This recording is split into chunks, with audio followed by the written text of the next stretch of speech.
Okay. I am ready. All right, folks. This is Vic with the Gatekeepers team, and this is our first conference call for, it's been better than,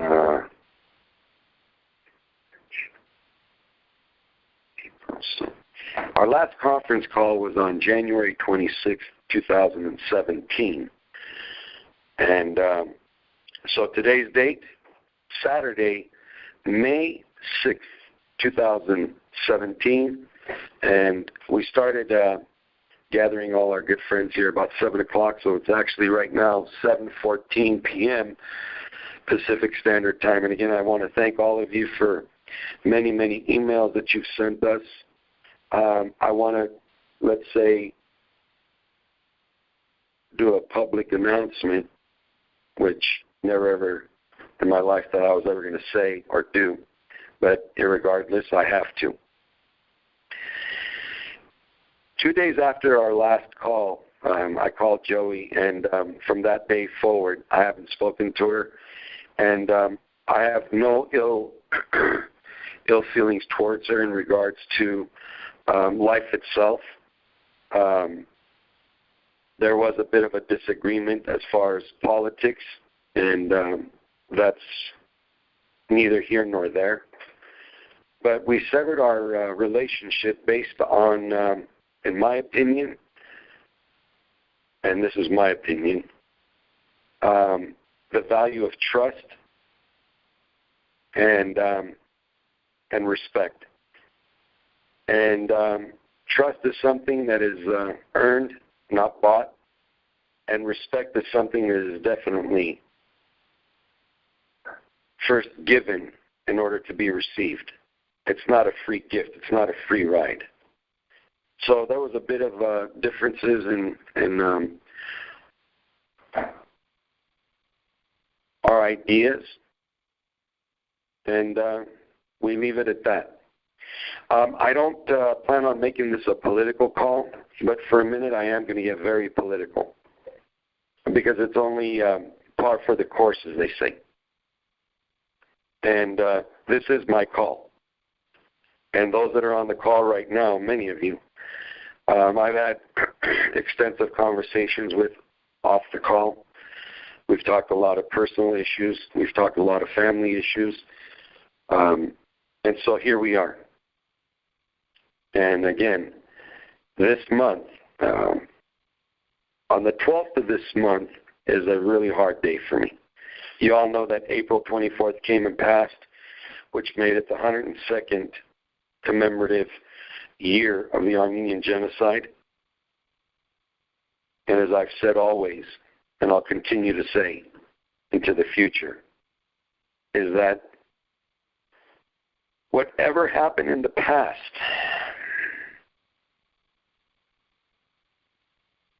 we have to learn from so that we don't regurgitate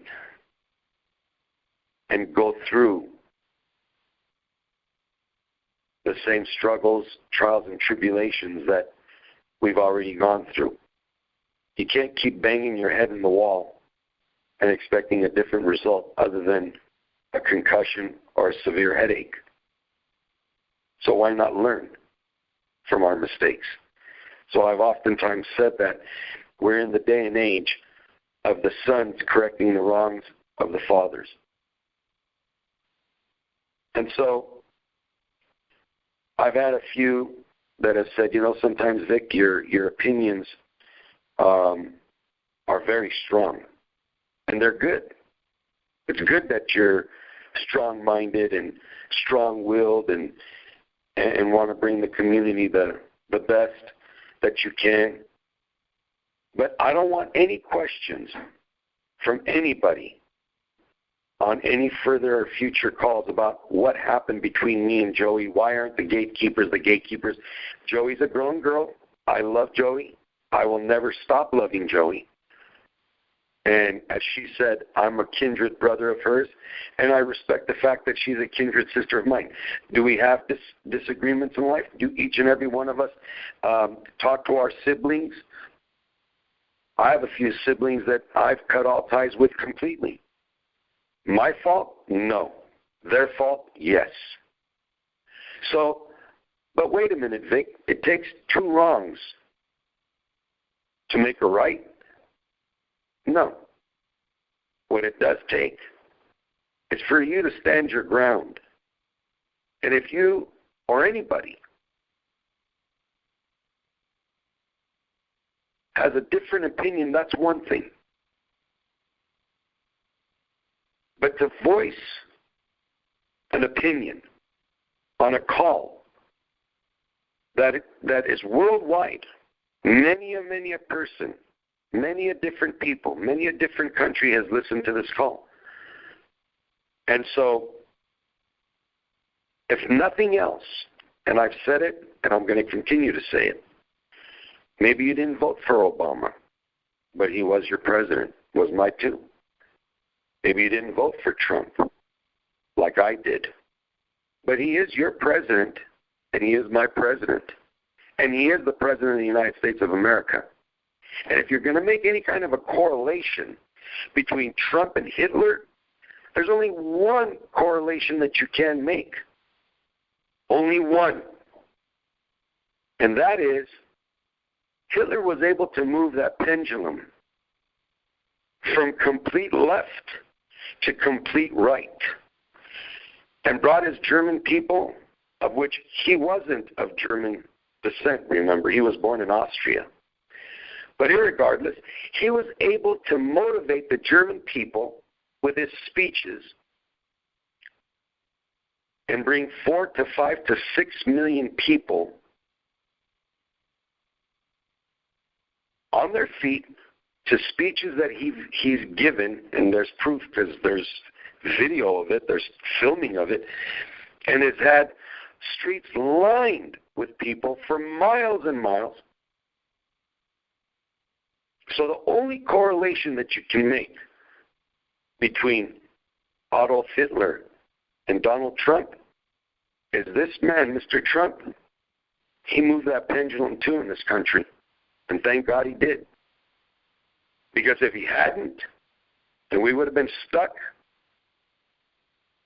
with Hillary Clinton. We'd all be in trouble. You notice how many different ideas, the Russians, WikiLeaks, Assange, this, that, and now she's blaming the moderators. And then why 15 days before the elections that Comey, and you all saw Comey getting grilled? I said, I'm not going to get too political, but I'm going to get political for a minute. Because as an American citizen, oh, by the way, I wasn't born here.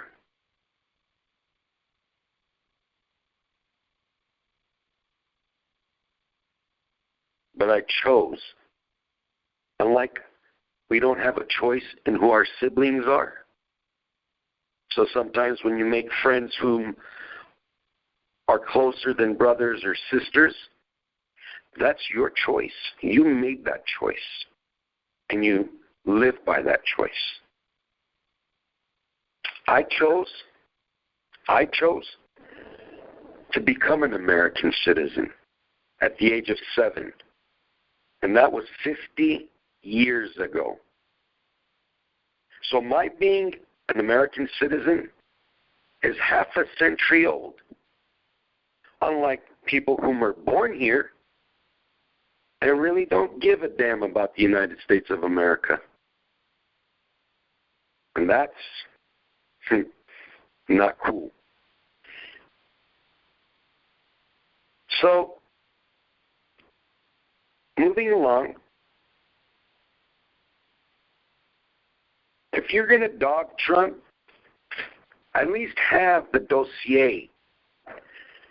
if you're going to compare him to Hitler, at least give me a bona fide example, as I did you. They both were able to move the pendulum completely from left to right. He's a liar. All he does is lies. Oh, he's done this and done that. He's grabbed women, groped women. You know what? That might have been prior. Let's even give credit where credit is due. Really. Which all of it has now come to be known as a bunch of hogwash. But at least this man never in his first 100 years, days. I hope he sees 100. But in his first 100 days, will never. In his second 100 days, will never. In his third 100 days, won't again. Ever, ever, ever disrespect the Oval Office by having what Mr. Clinton did, smoke a cigar, as he put it, in the Oval Office. As I said, there's a reason they made that Oval Office oval. There's no corners. So you know what, Mr. Clinton? Shame on you. And so when you're out trying to peddle your wife as a sweet, innocent young lady, maybe it's just karma, or maybe it's just luck wasn't swinging her way, or maybe she just experienced a little bit of her own medicine. After all, she was on a committee that wanted to impeach Richard Nixon, And funny how all of a sudden the Kerrys and the Clintons, they're all rubbing elbows with the Obamas, while it was John Kerry who was investigating,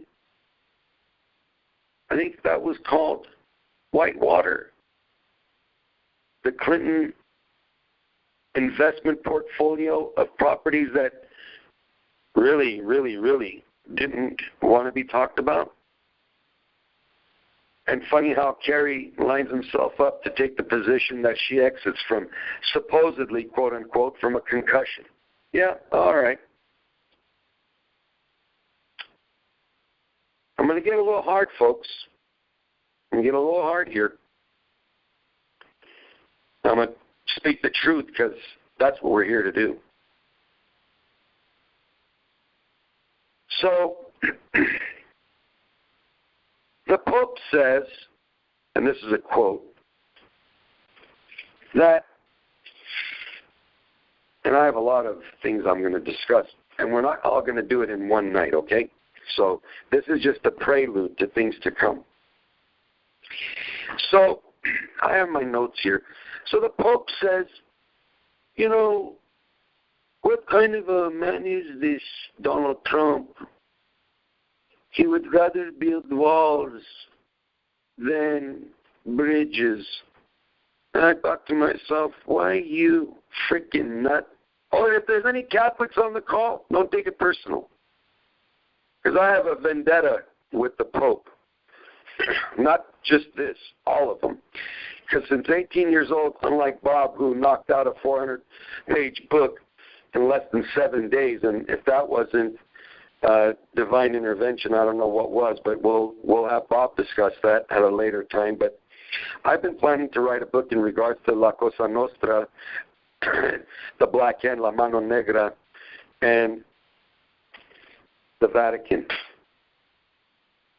So, Mr. Pope, you think Mr. Trump is lesser of a man because he wants to build a wall rather than bridges? Is that what you're saying? At 14 years of age, my father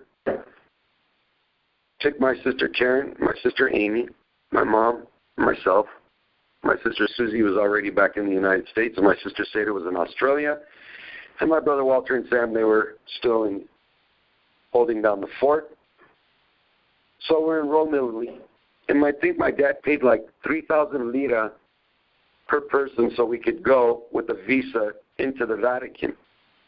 So I'm a 14-year-old smartass. So I'm telling my dad, check this out. And I'm performing it right now. So I was hopping over the line, the little concrete barrier, and hopping back. I go, hey, Dad, look, I'm in the Vatican now, and I'm out of the Vatican now. And he's like laughing. He goes, Inchesado, what are you doing? I go, Dad, and I'm 14 years of age, mind you. I haven't heard this comment yet. That's some, how many years later. I said, Pop,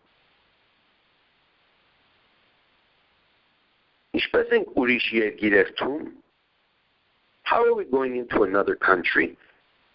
We're in Italy. What do you mean that's another country? Vaticano It's a different country. He said, it's a government within itself. I said, it's a church. He goes, it's the Vatican. It's the Roman Catholic Vatican. It's the church. It's the biggest Catholic church in the world.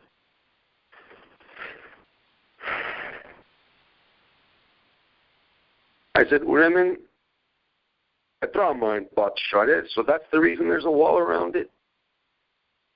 And he's like looking at me, he goes, what's your question? I said, why is there a wall around it? Aren't those people Italian too? Aren't these people Italian too? And that's when I realized that the Swiss army was the soldiers standing at guard, was a Swiss army. Wait a minute, I said to my dad. Isn't Switzerland a neutral country? They don't really have a military. They don't fight. They're a neutral country. He goes, how about they have military? I said, wait a minute. If we're in Italy, Rome, and we're inside of Rome in this 1 mile square compound called the Vatican, a free sovereign state of its own, why does it need an army? Isn't Italy's army enough to take care of it? He goes, but I don't know. I don't know, he says. But the soldiers are all Swiss. Thinking to myself, let me get this right here. I said, Bob, some things are not adding up here. He goes, okay, we're not here to worry about what's adding up and not adding up. Let's go. We got to go tour the compound and Sistine Chapel and look at Michelangelo's work of art that he painted on his back. And I'm thinking to myself, man, there's a lot of money here. They're charging us 3,000 lira. And honest to God, I don't even, to this day, I mean, I could find out, but it's not important.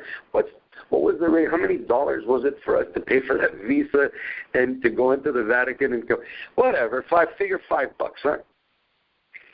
So they charge you an entry visa permit to go into the Vatican. Where does that money go, Mr. Pope, Mr. Vicar, Mr. 666? Where does that money go? Oh, it goes into your IOR, International Organization of Relief, for relief. Wow. So those $5, $3, $2, $5, goes into the Vatican's pot, into their bank. You all remember hearing, if not reading, the story about the Blackfriars Bridge in London where the accountant committed suicide, right? They said, was it suicide? Hanging from where he was hanging under the Blackfriars Bridge in London, you couldn't suicide yourself because there would be nothing for you to stand on to leap off. In other words, there's water under that little bridge. How is he going to hang himself from where he was hung from? So it was a murder, make it look like a suicide. Oh, and then what happened? Then they found out that, well, a little bit after that, one of the popes, he was found dead. Oh, foul play? Oh, I don't know, but he wasn't feeling good the night before, went to sleep and didn't wake up the next morning.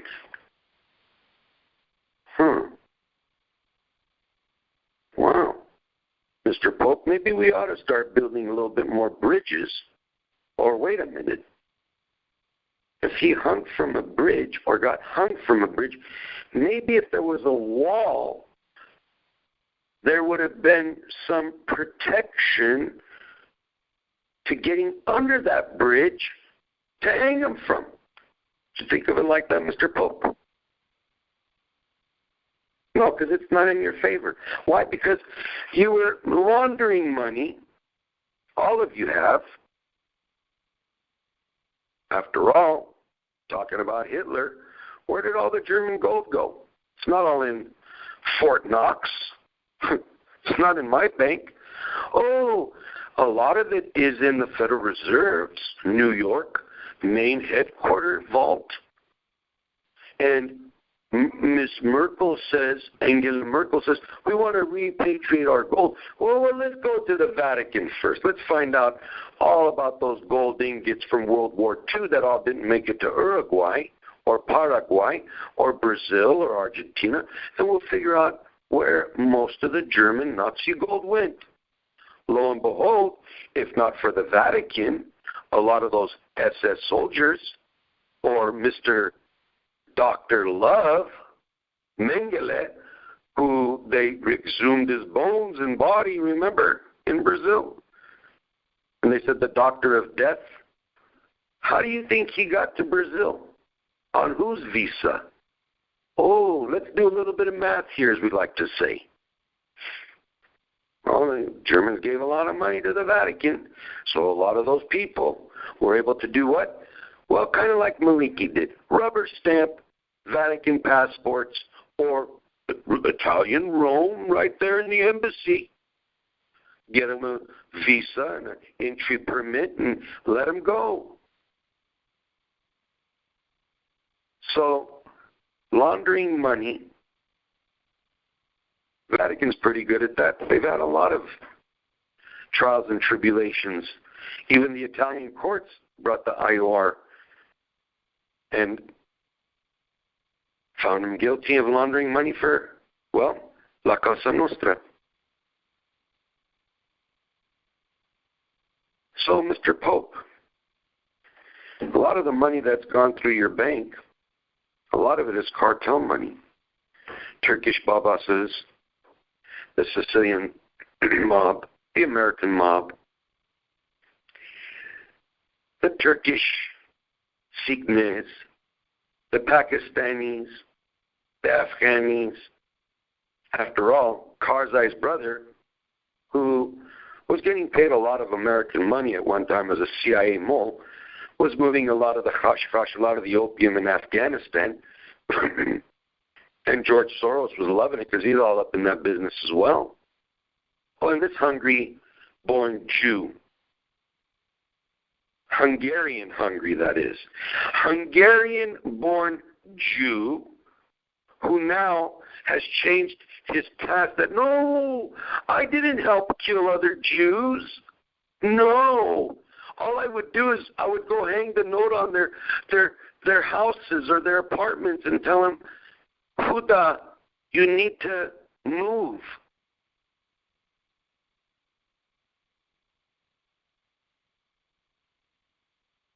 And you were 14 years of age and you act like you didn't know what you were doing. Mr. Soros, like you don't know what you're doing in backing up all the protests against Trump and Black Lives Matter and the Black Panthers under a new name and auspices. So don't play like why there was a revolving door with you to the White House as if you weren't training Mr. Obama and Ms. Hillary that, oh, don't worry, I'll finance this, boys and girls. Don't worry. So building walls, Trump didn't ask you for a penny. Didn't ask you for a penny, Mr. Pope. If you read through the lines and in between the lines and read like you should, as if you're so educated, actually you're born in Argentina, you should be pretty stout on some literature. You should realize that he was referring to the Mexican president in, we'll use El Chapo's money to build the wall. After all, a day before I got inaugurated, old El Chapo had to fly into New York. under the extradition laws. And when they flew him from one location in Mexico to Juarez, we already knew his next move was he was going to be brought here. We're not stupid. But unlike those that didn't understand, some guy that's a El Chapo Guzman, who's worth about $30 billion, 10 times more than Mr. Trump, who obviously doesn't pay taxes, as in Guzman Chapman Chapo. So how does this work? We should let, like Salinas, jet with the Mexican Treasury's money, like this president, this young punk would love to do with Chapo's money, and go to Switzerland, Luxembourg, Liechtenstein, maybe go to Spain, maybe go to Portugal. I don't know. Maybe he'd like to do a Brexit, an exit from Mexico. We'll call it the Mexic exit. That's what we'll call it, the Mexit. To take out Chapo's money and then make us look like we're dumb, while all his proceeds, supposedly, if he's so bad and he's all that in a bag of chips, all that came from doing what? Selling drugs to the United States citizens, apparently, or people that live in the Americas. What? So that's a new job now? Escobar didn't learn? So this guy's going to learn his fate, and all of a sudden he's got, listen to this, he's got his Mexican lawyers talking to his public defenders. he's under the auspices of public defenders here. El Chapo is. Can you believe that? At least John Gotti spent his own money, man, defending himself. This nut is using the American taxpayers' money. You know why? You know why he's got that much audacity? It's because his twins are born here in the United States. Get it? Anchor babies, as they say. If you don't like what you're hearing, you can tune out. So, the Pope says a man isn't a good man, isn't a good president. He's out of his mind if he's talking about building walls instead of bridges. It's funny, Mr. Pope, if it wasn't for American pontoons and American soldiers and American, well, you know what we call them, sorry, not soldiers. They are boots on the ground, but we were used to calling them, well, we won't say teachers, but we'll just say that they went over there to teach the Iraqis. You know what I mean? You know what I'm talking about. So putting those pontoons together and making bridges across the rivers in Mosul, we're helping the people who are stuck on the east side wanting to get to the west side of Mosul, and the river, the bridges had all gone either blown out or they weren't passable. So our president told our military that, boys, build bridges across the river so that the Iraqis can go from eastern Mosul over to the western side of Mosul. Mr. Pope,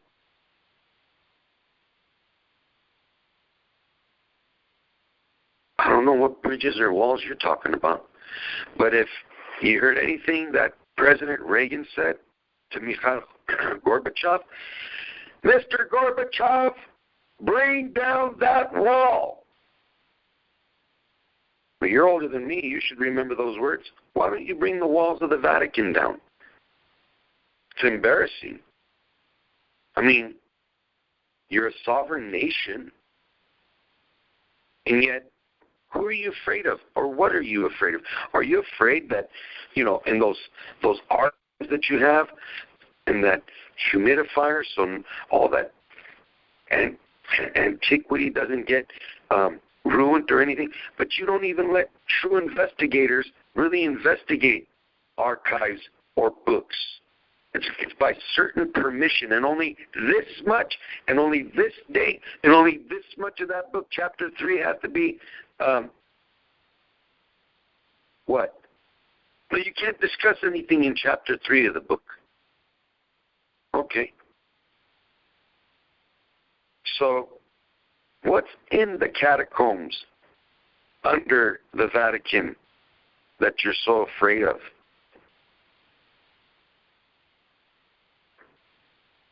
History. History that a lot of bad was done to young girls, worse than what ISIS has been doing to Yazidi girls in those catacombs, inside those walls. Girls being brought in bushels as if it was wine to be blessed over for Easter, and yet in all that stash of grapes were young girls that were brought in the walls of the Vatican. And only skeletons, of which many are so obscure, you don't know who they were, what they were, or whose daughter they might have been.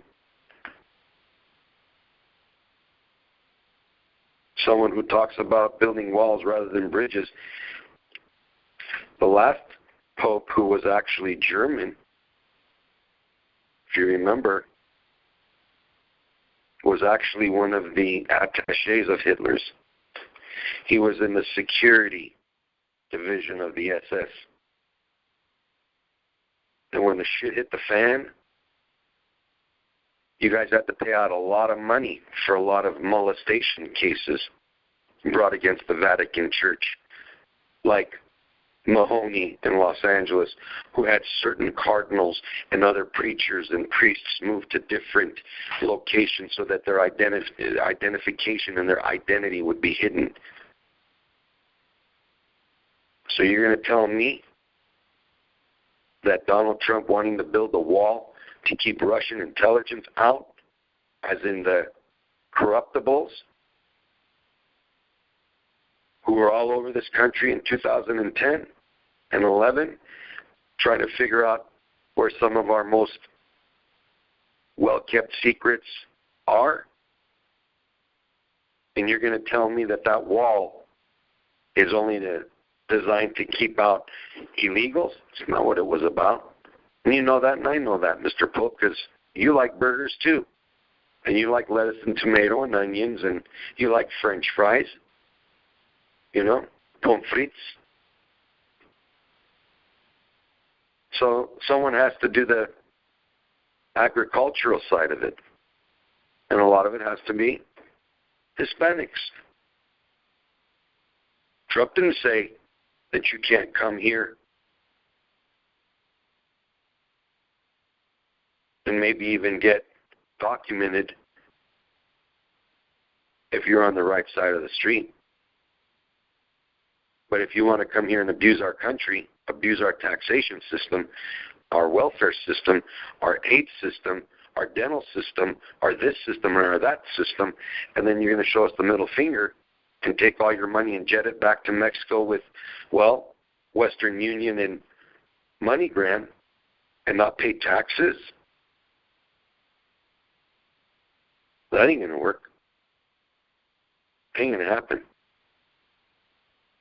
So maybe you need to lower the walls, and maybe you, Mr. Pope, maybe you need to learn to create some bridges. As a matter of fact, Trump's coming to see you. After he goes to Saudi Arabia, Israel, Egypt, he's coming to see you. He's coming to Rome for a very, very special meeting. I'd like for you to tell Mr. Pope, I'd like you to tell President Trump to his face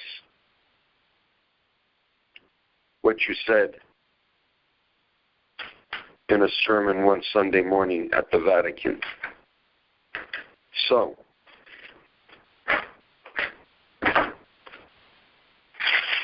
try that shoe on the other foot. So, folks, I didn't want to make a long night of tonight. I know it's a Saturday night for many of you. I'm at work, but I got all of my work done as I promised Cody when I spoke to her earlier today. I said I'm going to knock out my paperwork and we're going to knock this call out. We're going to get it started. Okay? So on future calls, I'm going to speak about some other issues that I think you might find very, very, very interesting. But I can't let this go, folks. I just can't let it go. The part I can't let go is the part about Hillary's server, and that Obama was sending her messages, and he knew he did wrong, and she knew she was doing wrong, but yet with all that wrongdoing, what I had the question I said I was going to ask if I ever saw him. That was Obama, was about the red line of Syria. But if I ever see him in the future, if he ever flies out here again, and I do cross paths with Obama, I'm going to ask him this question. How the hell did you allow Hillary to sell the Russians 21% of our uranium deposits in the United States of America?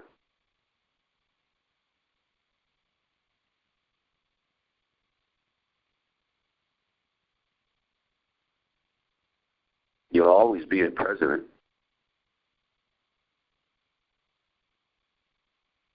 When you're eavesdropping on everybody, and the proof is in the pudding. Were you listening to our call too? Were you listening and having people listen to these calls and got extremely nervous that the amount of Americans that are holding dinars, Mr. Obama? Why did that bother you that maybe 4, maybe 3, maybe 6, maybe even up to 8 million Americans would have dinars? Why didn't you hold Maliki's feet to the fire on the SOFA agreement? Why did you pull the forces out by December 2011? Why did you do everything they wanted you to do? And then you went and you made the deal with Iran like you did? And you want me, Vahik Andranik Asaturian, to respect you as a president? Why didn't you grow some balls and light up 59 of those Tomahawk missiles? Why didn't you drop, unlike Joey and I read on this call, the 30,000-pound bunker buster? Oh, that's the father of all bombs. We didn't use that. We used the Moab. And that shook the ground enough that Khorasan's knees began to shake. We were talking about Khorasan during your presidential campaign in your second term. People were shocked to even know where the word Khorasan came from. How do you know about, where have you heard that word? So when you were listening in on Trump at Trump Tower, were you also, I'm sure, listening to every call and saying, you know what? We really have that many goddamn Americans that got all them damn Americans got that many damn Iraqi goddamn dinars. What are we going to do here? We're going to have a grip of millionaires? What's wrong with it?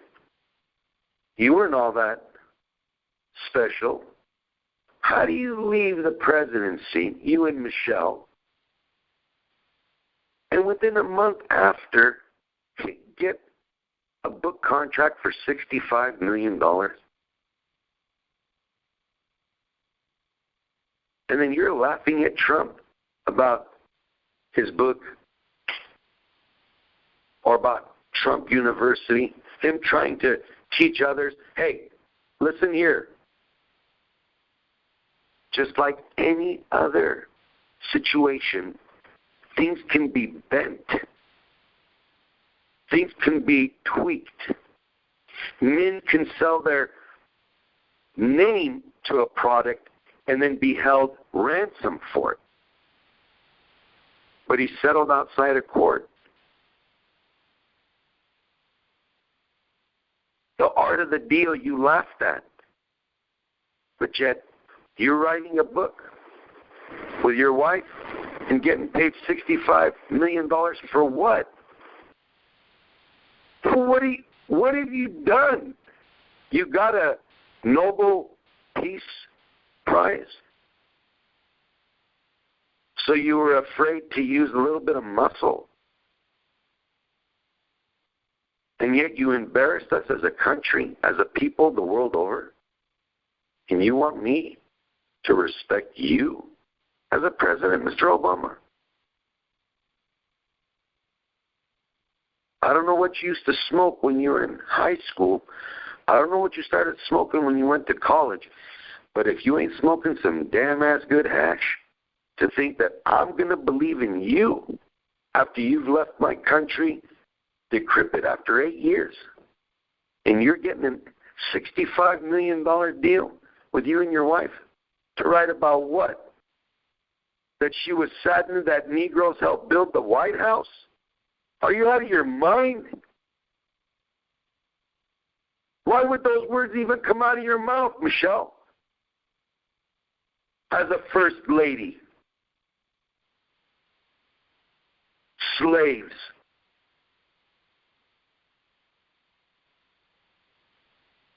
You people have done a complete turnabout face on the Americans.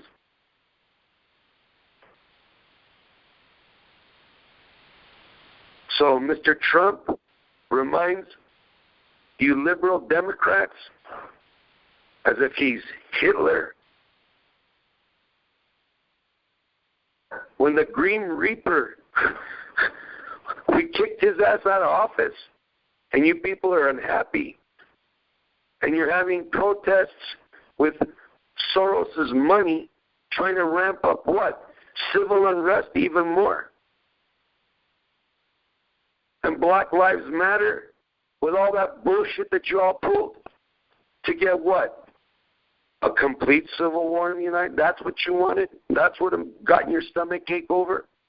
Where if we would have burned the streets of all of America down, that would have made you Democrats happy. You would have been so loving your next man if that would have happened. Well, my best of friends, and a lot of them right now on this call, are my brothers of color, and I love each and every one of them. There ain't nothing racist with me, man. And if you fools out there that have said that David Duke was a friend of Trump's, shame on you idiots, too. And then Vladimir Putin did this, Vladimir Putin did that. Vladimir Putin was going to do anything, you idiots. He would have gotten Hillary nominated if he had anything to do with it, so he could get more uranium, not less uranium, you fools. Do the math. Use your common sense. And like Thomas said, Vic, history doesn't repeat itself. Only fools repeat history. And that's a very true statement, Thomas. However, if we don't know our history and we don't study what we are at in the present, how are we even determined to know where we're going in the future? The American dollar is going to crash. Over whose dead body? The American dollar has found so much strength in 100 days. You want a report card on Trump in 100 days? My report card, nothing but A's. A for ass kicker. That's what he's done. He's kicked a lot of ass in a good way. And thank you, Mr. Trump. I love you, my president. God bless America, all of our states, all of our people, and you and your family. Thank you. Thank you for saving us from that wicked witch of the West, that Arkansas Mena drug-infested airport importing drugs with Barry Seals, son of a you-know-what bitch, Clinton. What's the matter, boy?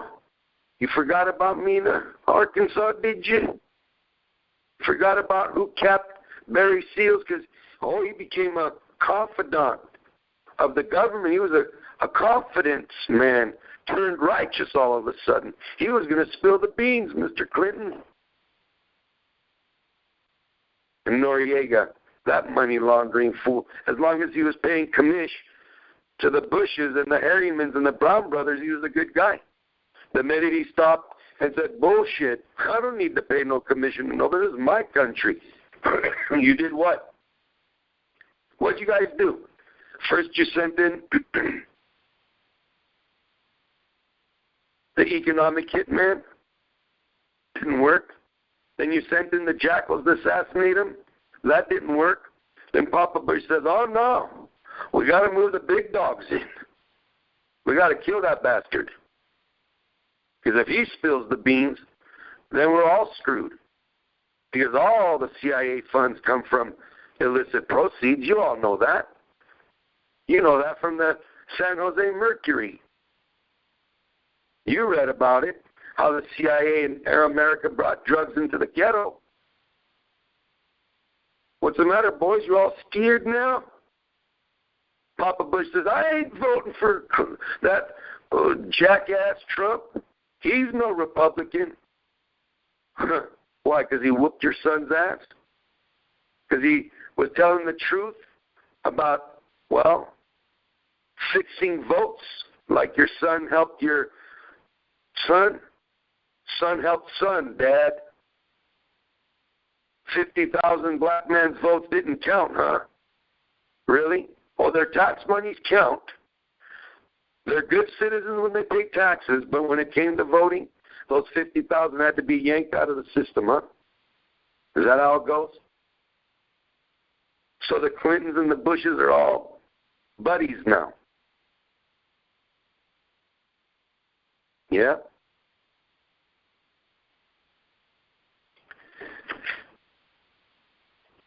What I really want to do this call about is some people have written me and said, Vic, what happened, man?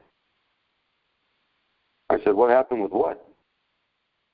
Did you lose faith in the Dinar? I said, what? What do you mean did I lose? Well, you don't believe the Dinar's going to happen? I said, dude, what are you talking about? What do you mean? Well, I mean, you're not doing a call, is it because you just lost faith in the Dinar? I said, boy, oh boy, oh boy. That's what it's come to, huh? So I told Cody, girl, I need to get busy. I told Bob, I got to do what I got to do. I had a pretty long call with Whiskey. He said, bro, do what you know how to do best, but don't stress yourself out over it, I said, I'll let you know, bro. So I want each and every one of you that are hearing the call live now and are going to listen to the replay of this call. I don't want anybody talking anything bad about Joey. I won't stand for it.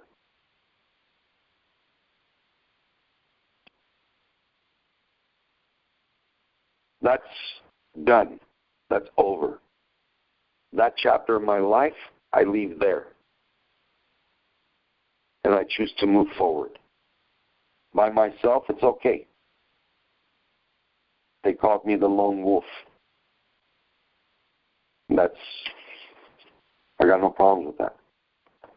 So what we're going to do is we're going to reference a couple of items right now. I want, whom are able, later, you'll go into Investopedia.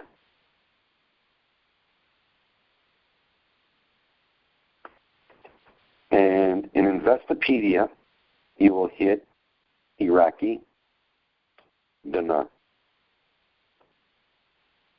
And in Investopedia, you're going to read about the Iraqi dinar. This article was written and updated December 10, 2015 at 2:11 p.m. Eastern Standard Time by Shab Hit Seth.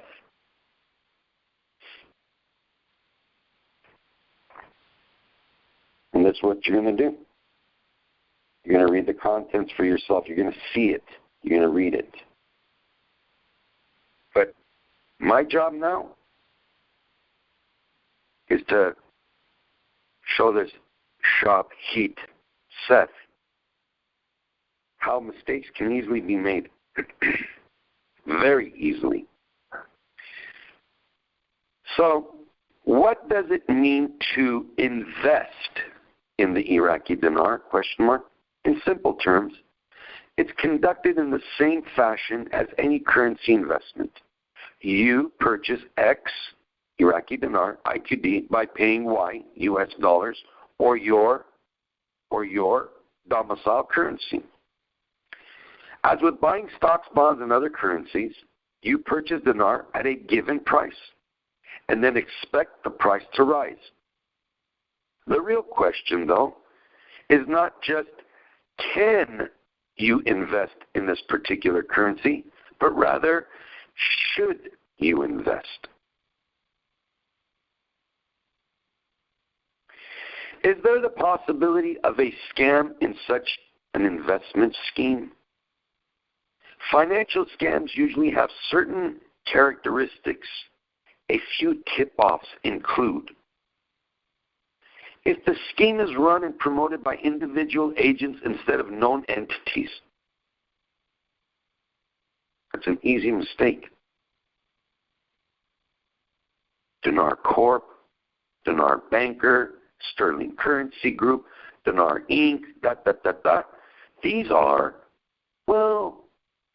promoters, individual agents instead of known entities. Well, could we call Wells Fargo a known entity? Bank of America, is that a well-known entity? Stop it, man.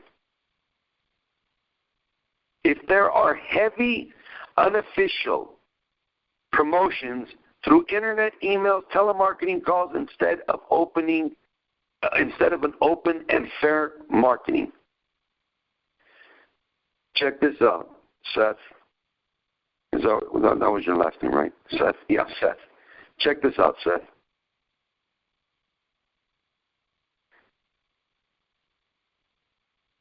Nobody called me. There was no telemarketers. There was no emails. Hey, you know what? Guess what? I got a great buy for you. Although I used to get those phone calls all the time at my truck stop. Vic Tony here. Yeah, how you doing, buddy? Hey, listen, I got a great stock that is about to bust out, man. $100,000 will get you probably $3 million in about 17 months, and you'll be busting bank, bud. What are you doing, Vic? What are you talking to me? Come on, let's get it going on. You want to wire transfer that by about 2 o'clock this afternoon? What can we do for you, Vic? Come on. And I'd say, dude, shut the F up. Who are you? Jerk. And hang up. And he'd call back, Vic, that ain't no way to take care of business. And I'd say, dude, check this out. You know where you're calling me from? Don't make me get up, get on an airplane, and fly to New York to the location you're at and put a Louisville Slugger right upside your head. Please, don't make me do that. And then no more calls. No more calls. Never got bothered again. Until the government was kind enough to come out with the $10,000 fine, no call list. If you tell a telemarketer up front, listen, dude, you're calling the wrong guy. I'm on your list. If you continue this call, I'm going to trace it, and then I'm going to sue you $10,000 like the government's giving me the right to do. And then click. Whether they're calling you from Mumbai, who used to be Bombay, India, or wherever. So no, nobody tried to sell me dinars on telemarketing calls, emails, internet. I bought it myself. I bit the bullet myself. I did it. I bought it because I wanted to buy it. Nobody twisted my arm.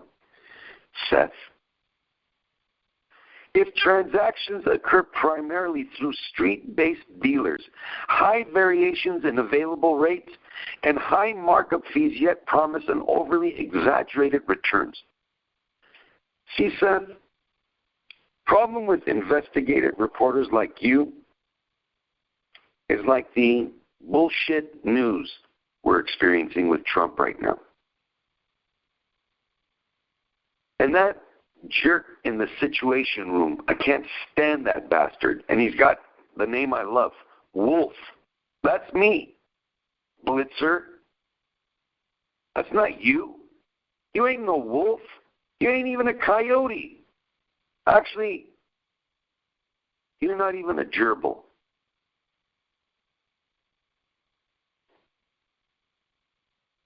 What I hate about people like you, Seth, is all you know how to do is turn the words to make it fit to your behavior and to your want.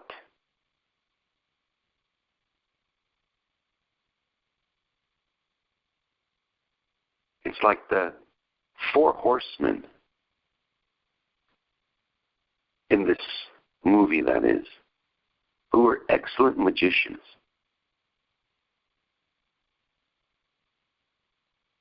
Seth, shame on you. Because I'm going to tear you a whole new one right now. And after I get through with you, you're going to be ashamed you even put your name to this article. And then you instruct people to go watch a Forex tutorial. Oh, really? Maybe you need a tutorial. Maybe you need a tutor. Maybe your tutor's name is Vic the Tutor. As Joey would call me, Wikipedia. No thanks. I'll be Vic the Tutor. So in the case of the Iraqi dinar investment scheme, there might be additional red flags. Oh, now the red flags to me means communism. Reputed banks, example, Wells Fargo, abstaining from offering forex trading in Iraqi dinar. Numbskull, Seth, what the hell does Wells Fargo have to do from abstaining forex trading in there? Don't you get it? It's not on the Forex yet. It's not traded on the Forex. They didn't abstain, you idiot. They were selling Iraqi dinar, physical hard currency. Selling as in exchanging dollars for dinars of your domicile country. Seth. States like Utah issuing warnings against such investments. Oh, really? Why doesn't Utah warn against polygamy? No, let them not worry about warning us about such investments. So, very wide, big ask spreads.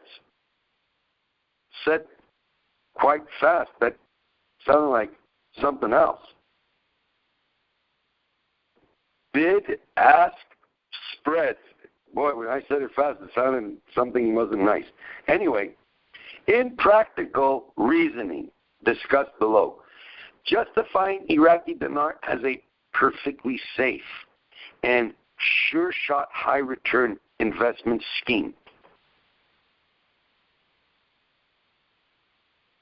All these factors give rise to further doubt.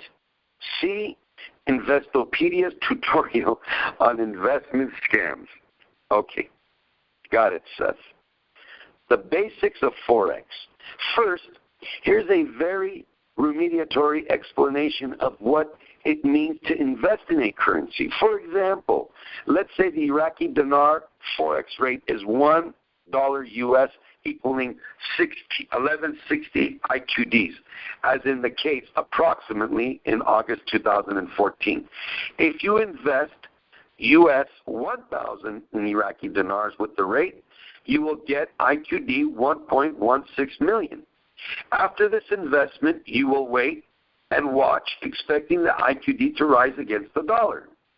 If your expectations come true and the exchange rate improves to a hypothetical value, say $1 equaling 1 IQD, then your investment is now worth $1,160,000. $1,160,000. Under this hypothesis, the investor would become a millionaire by investing $1,000, which grew to US $1,160,000. But what happens if the dinar takes the opposite direction? Say it deteriorates to $1 US equals 2,000 IQD. Now your invested holdings of IQD 1.6 million is only worth $580. Effectively, you have lost $420 on your investment.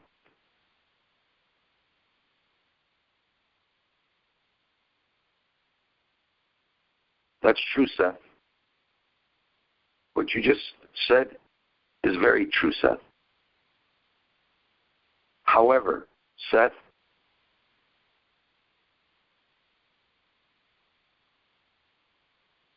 when Amschel Rothschild knew that he was in deep shit, he put a bid sale of government bonds, and just by happenstance, because the French had lost, all of a sudden people started to dump at horrendous amounts of French government bonds. And he started buying them up because he knew already the direction the war had gone. And so it was basically based on insider false information provoked by him to make what's called a run on the bank. Well, we have yet to see, Seth,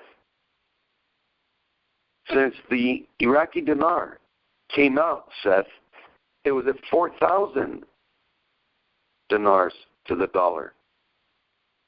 That's when the big whales actually bought most of the dinars, Seth, like the Hillarys, the quote-unquote Donald Trumps. But yet, you know what, Seth? Every year after, the value of the Iraqi dinar against the U.S. dollar got better. It did, Seth, because it never went from 4,000 to 1166 and then up to 2,000, Seth. That never happened, Seth. It kept a very steady straight line. Seth, do you know what a steady straight line in the stock market represents? If you know anything about investment, what does a steady line usually represent, Seth? A bear or a bull market coming? You're like the bear in the woods, full of shit. I'm like the bull. That you mess with the bull, you're going to get the horn, Seth. Because it's people like you People like you, Seth, that have gotten a lot of very good American citizens to lose faith and hope and dump dinars to this bastard out of Las Vegas that was saying it's a scam and you need to buy Iranian reals. I'll give you what you just said, Seth. I'll give you 580 cash for your dinar. And yeah, they lost 420. So that bullshit that you're bringing, Seth, it's the same time I was telling people about that bastard in Vegas. So don't come listening to my call and then take Vic's intellectual properties and then write an article on Investopedia and then put your name to it, Mr. Sob or Shab Hit. Shab Hit Seth. Is that a real name? I need to investigate that. The big question is the Iraqi dinar investment a hype, scam, or can any profitability be achieved? First, let's begin with the positives. Oh, thanks a lot, Seth. Although speculative thoughts about Iraqi dinar investments have been going around for a long time, there were developments based on reports which led to spike in speculation in IQD US dollar trading, like the statement issued by IMF around mid-2007 in the post-Saddam Hussein era. It mentioned the international compact with Iraq, which was interpreted in multiple ways and to lead to further speculation in the Iraqi dinar currency trading. Iraqi authorities have taken some courageous measures, including the gradual increase in domestic fuel prices and, starting in 2007, the elimination of all direct budgetary fuel subsidies except for kerosene. Iraq has also embarked on an ambitious structural reform program in order to make the transaction to a more market-based economy.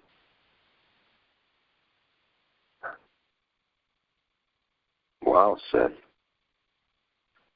You're good. You're real good.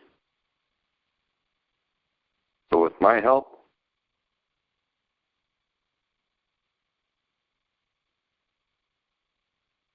you're going to correct your mistake, Seth. To combat inflation, action has been initiated on three fronts. First, the Central Bank of Iraq raised its policy interest rates sharply and allowed a gradual appreciation of the dinar.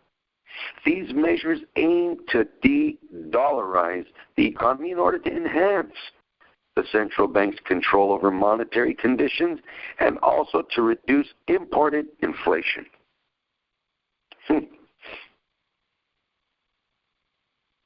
Folks,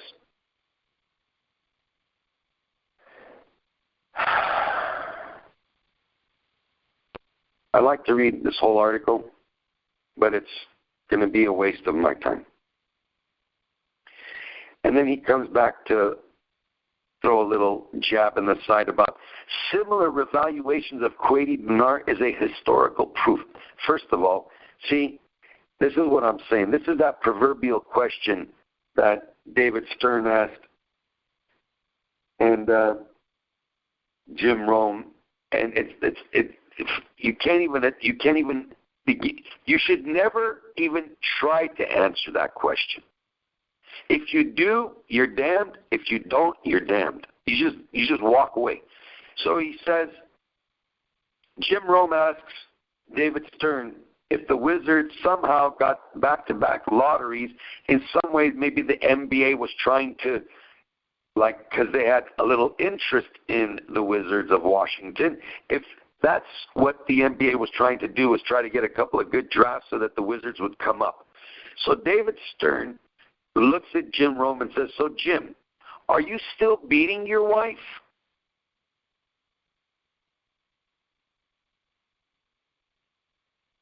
And mind you, David Stern, full-blown lawyer. an attorney, very smart dude. Why would you lower yourself, Mr. Stern, to the level of asking a talk show host, a radio show host, who's asking you, what he was trying to figure is, come on, man. Sometimes it just seems like the ball does bounce in certain teams' favors, right? Like you guys, maybe this back-to-back, maybe the Wizards, maybe someone just, but to come back with that question and say, so, Mr. Rome, are you still beating your wife? See, one thing had nothing to do with another, and that's the proverbial damned question that's the most sickest question in any kind of journalism you can ask, because it's not cool. That's not how you win the game. How you win the game is by really, really delving into a subject, investigating for what it is, and bringing out the truth. So when this guy has listened to calls and heard that, whoa, this happened in Kuwait, no, that whole story is a different story. The United States didn't force the value of the Kuwaiti dinar down as it did the Iraqi dinar, to take the purchasing power out of the dinar so that Saddam couldn't continue performing his acts of terrorism, quote unquote, through weapons of mass destruction that, lo and behold, the bullshitting agency CIA said, never, what do you mean they never had? Or you're going to profoundly state that they did when they didn't, when everybody the world over knows that Saddam did have weapons of mass destruction? Are you nuts? What do you think Assad's using? Whose weapons of mass destruction do you think Assad is using?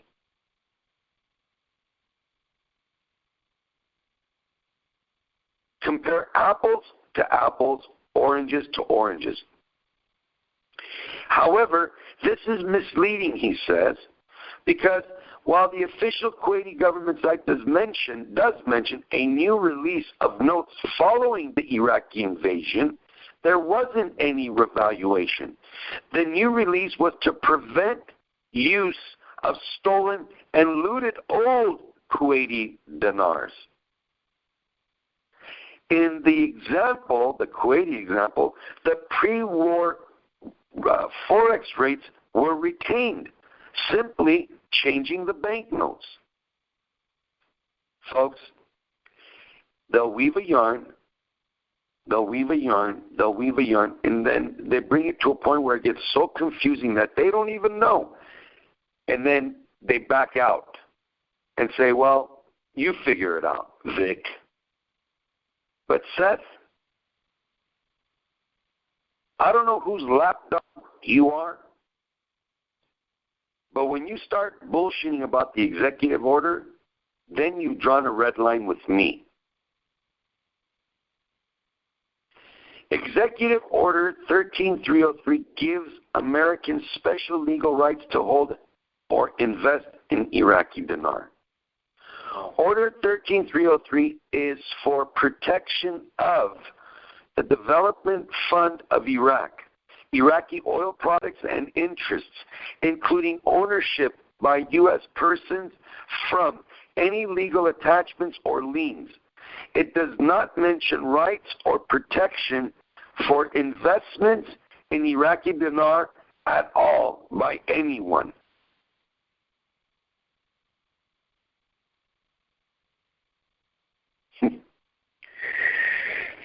All right, Seth. Long before 13303, Seth. Long before you and I both were born, Seth.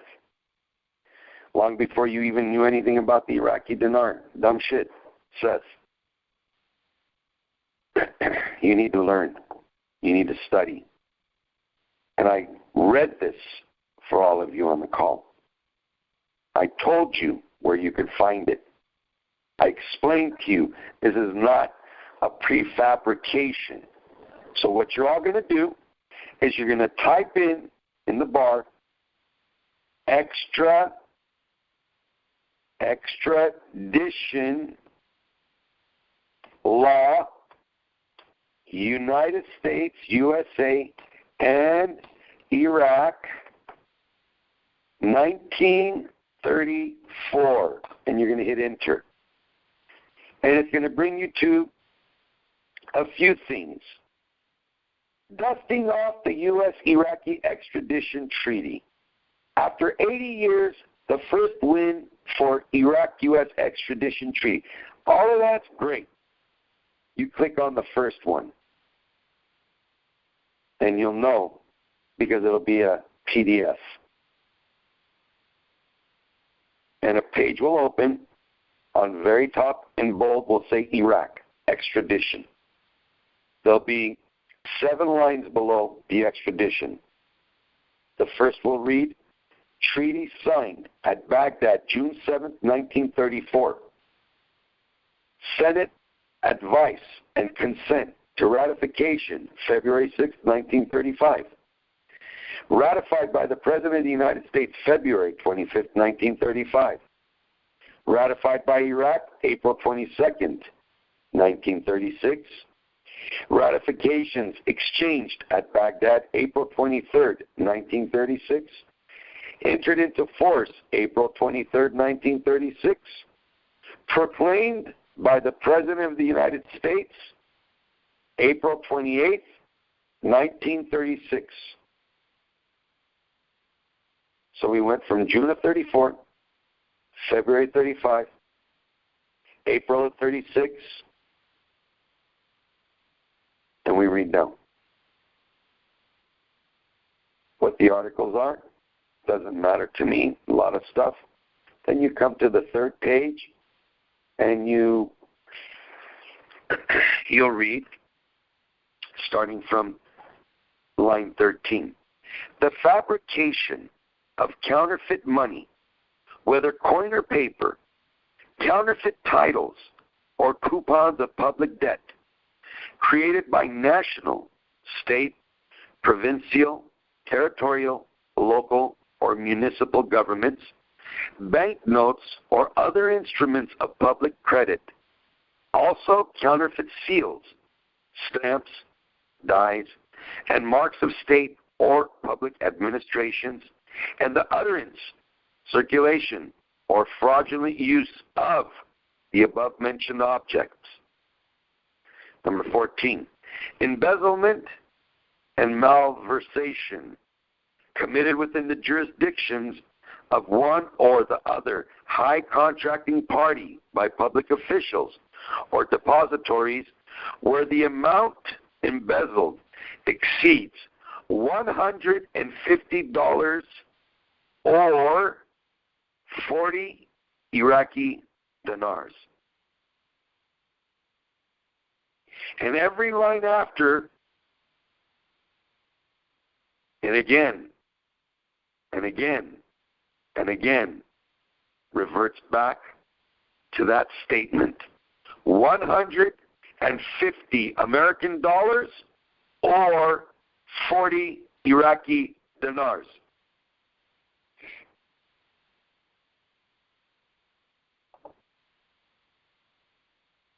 I want you to open a new page. I want you to do online calculator and hit enter. And voila, you will have an online calculator open in front of you. And what you will kindly do, dear friends, is you will take your little arrow and boom, hit 1, hit 5, hit 0, put a decimal point, followed by 2 zeros, go up and hit the divide by 40.00 equals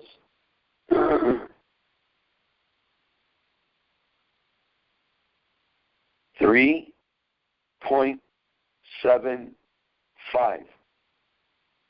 That means, dear friends, that in 1934, 35, and 36, the value of one Iraqi dinar was the same. Are you hearing me?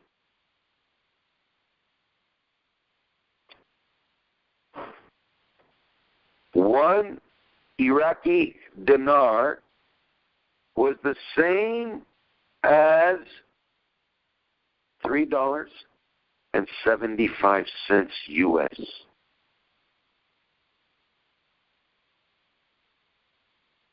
Mr. Shabibi has said we're going to take our currency back to the heydays of the 70s and 80s. That was $3.22. Saddam Hussein was a great guy. He was a jerk. He was manipulating currency. Oh, what did I just say? Manipulating currency. Oh, Vic. Oh, you little rascal, Vic. I'm not so little, but currency manipulation. Manipulation.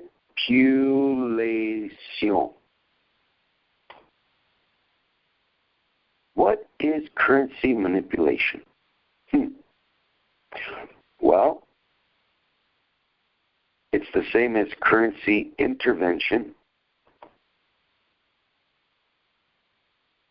Currency intervention, also known as foreign exchange market intervention or currency manipulation, is a monetary policy operation. It occurs when a government or central bank buys or sells foreign currency in exchange for their own domestic currency. Generally, with the intention of influencing the exchange rate.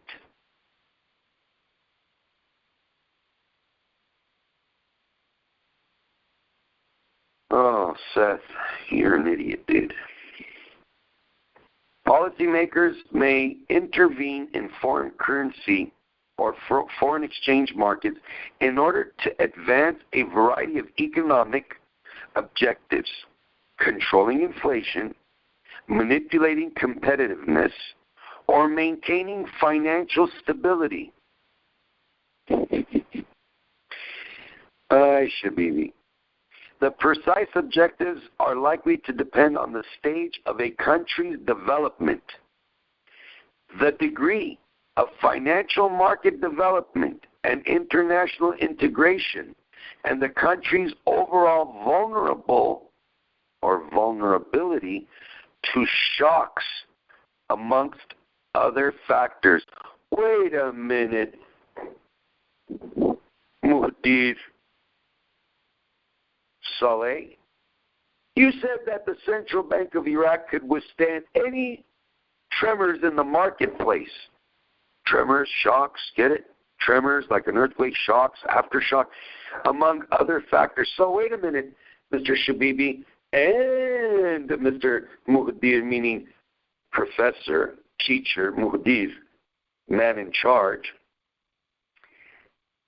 Saleh. Do you remember when we were consistently on the rotary issue and maintaining financial stability, when you came out and said that in that rotary article, you mentioned that how 25 dinars would be equivalent to $100 US? But you were waiting for certain financial market developments. Oh, your banking structure needed some help, chaps. Remember, you had to take under your auspices, put under your wings the Rashid Rafidian banks because, and even the Trade Bank of Iraq, because they were looting it right, left, and sideways. So you needed to what? Maintain financial stability while maintaining competitiveness, while controlling inflation that you did, and more importantly, chaps, political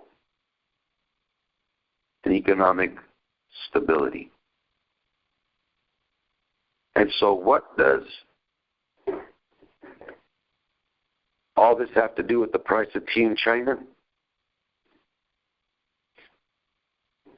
When Joey read on a call, she said that there was going to be, by the close of June 30th, 2017, the closure of the final chapters of Chapter 7 with Iraq and Kuwait, and all that was going to be done. The part that needed to be closed was the monetary issue.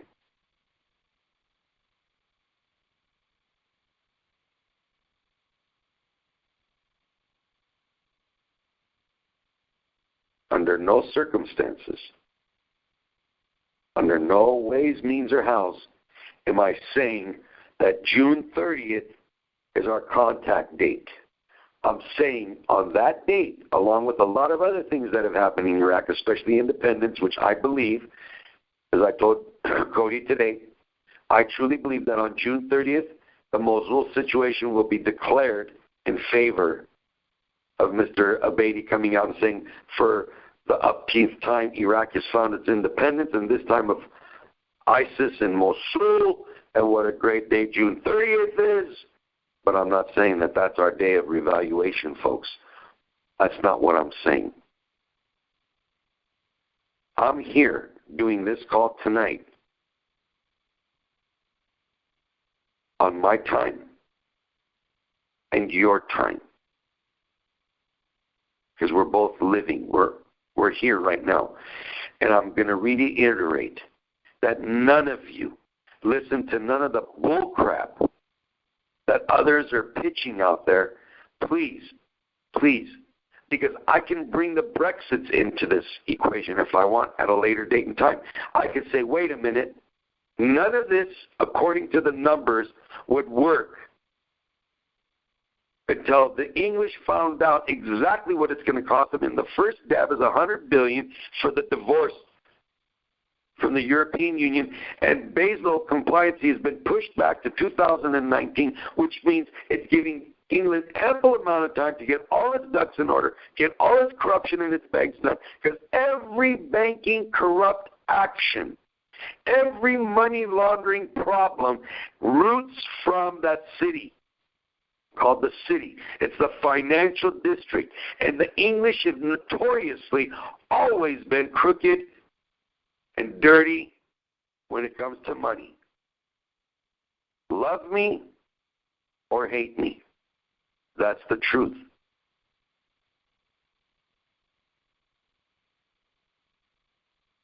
Four issues I want you to remember. Again, we've spoken of it.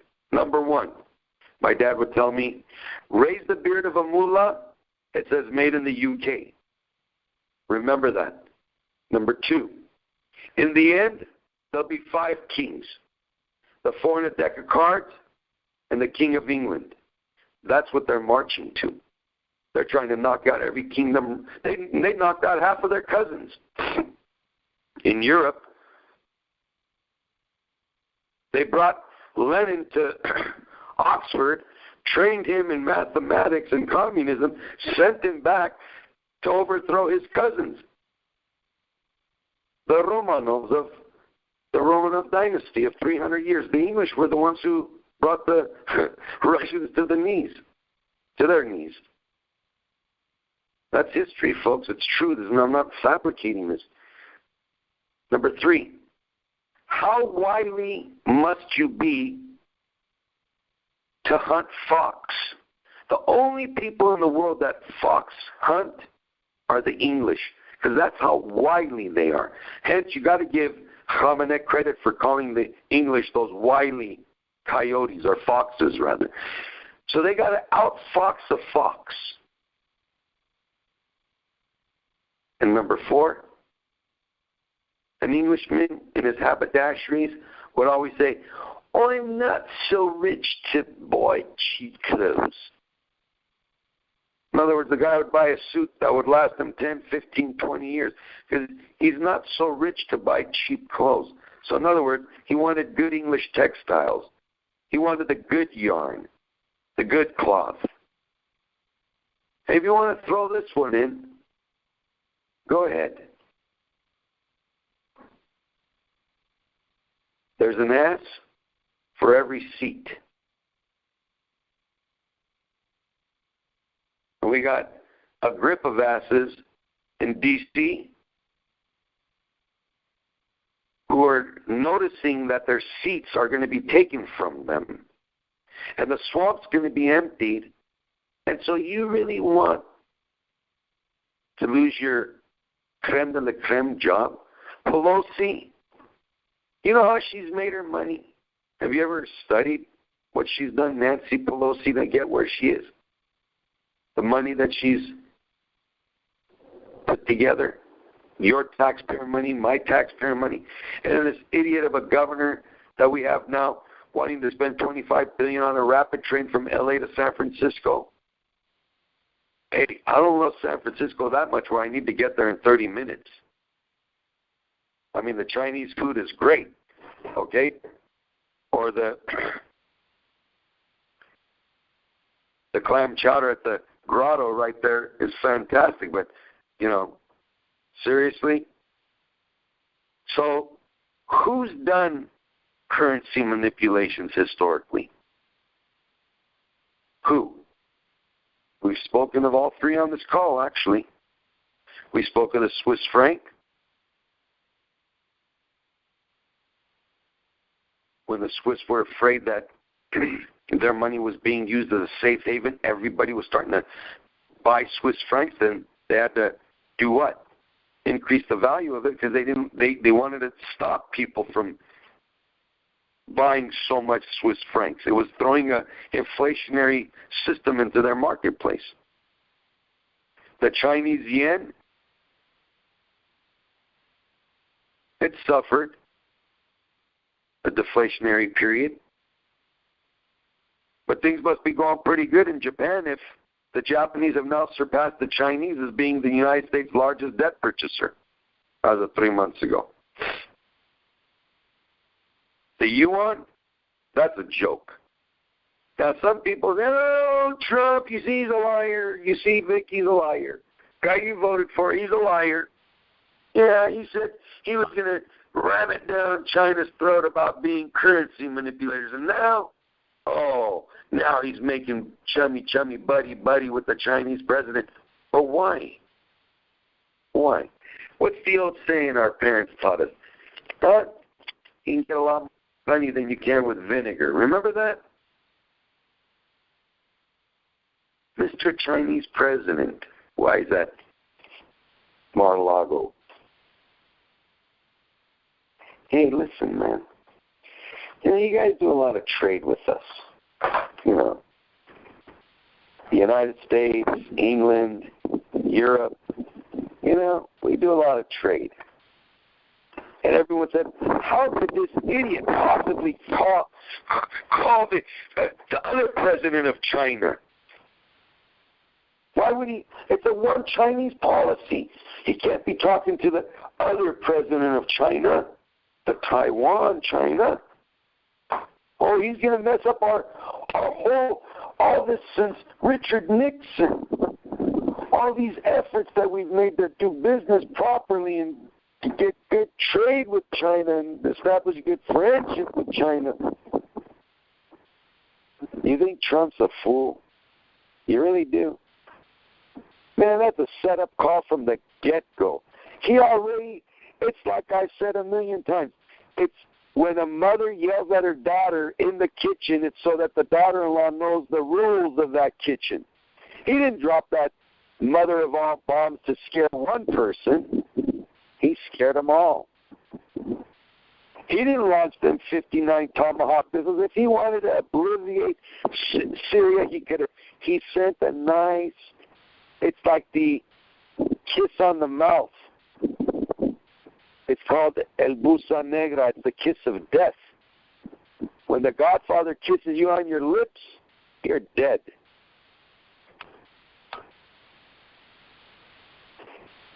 He sent them a little, hey, who do you think you're playing with, Mr. Ass Add Iran. Really? Really? Oh, but wait a minute, Vic, you're wrong. How am I wrong? No, he didn't ask Congress for permission. That's an act of war. Are you freaking kidding me? You know how many times Joey read that new AUMF? How it gives the president new powers? He don't need jack shit from nobody, buddy. If he wants to tear some Iraqi ass up, he'll do that. If he wants to tear up some Syrians, he'll do that. He'll do whatever the hell he wants. That's right. Because it's in the best interest of you and me and the country he's president of. He's going to go ask Ms. Nancy Pelosi, Nancy, honey, do you think it's okay if should I send 59 or 57 Tomahawk missiles? No, I don't think Mr. Trump. No, they don't even call him Mr. Trump. No, I don't think Donnie. No, Donnie, like in Donnie Osmond. No, I don't think so, Donnie. I don't think you ought to send one because each one costs $1 million. We haven't even made any money, and you want to spend $59 million in one shot? That's not fair, Donnie. It's not your money, Donnie. And he looks at her and says, listen, you raggedy old cocoon, or that's what you live in, a little raccoon, living in a cocoon. How about I cut a check for those $59 million worth of Tomahawks I just had spent? Oh, but you don't pay taxes, Donald. What? What did you say? I don't pay taxes. Well, why aren't you showing your tax returns, Donald Trump? Are you trying to trump all of us? Is that what you're trying to do?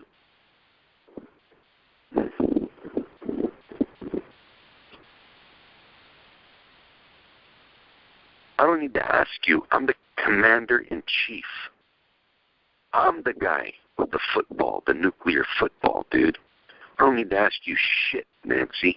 Can you shut up? And don't you ever argue or ever implement yourself in slandering me because I've got lawyers and I will eat your lunch the next time you say or try to bring a notion that I don't pay taxes.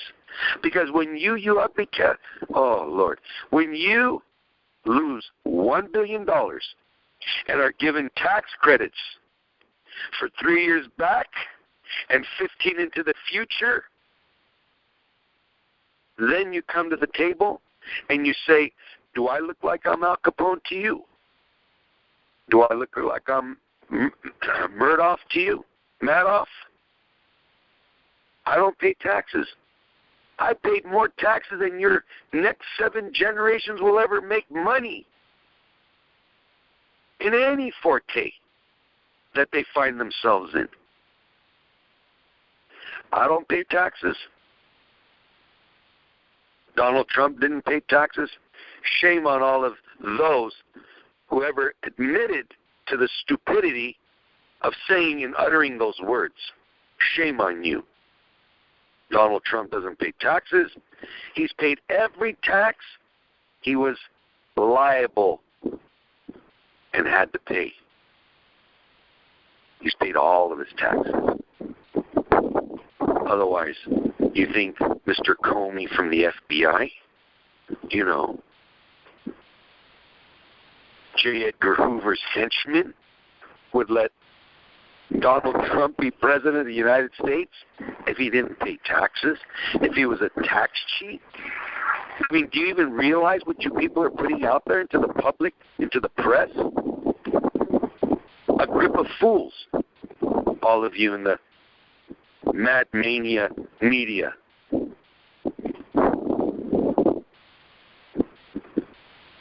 Getting back to the Iraqi dinar.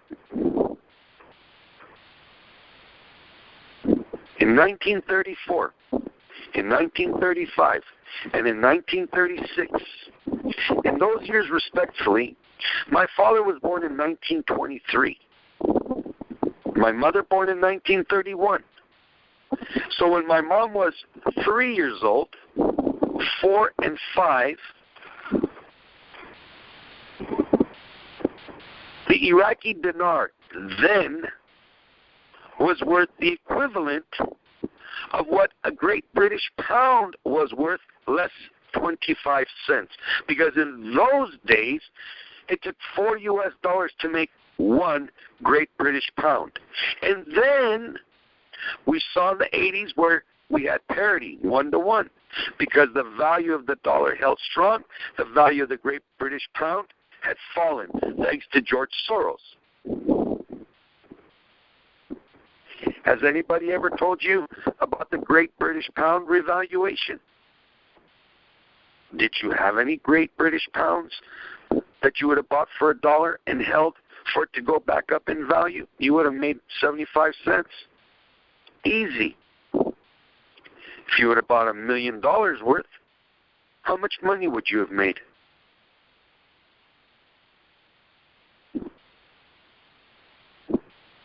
You would have made $750,000. Did anybody laugh at that? Oh, it can't happen. No. Don't misunderstand the situation. This is not the Kuwaiti dinar synopsis. They only printed different currency. Well, what did we do with Saddam's currency? We knocked that out of the box. We printed new currency, of which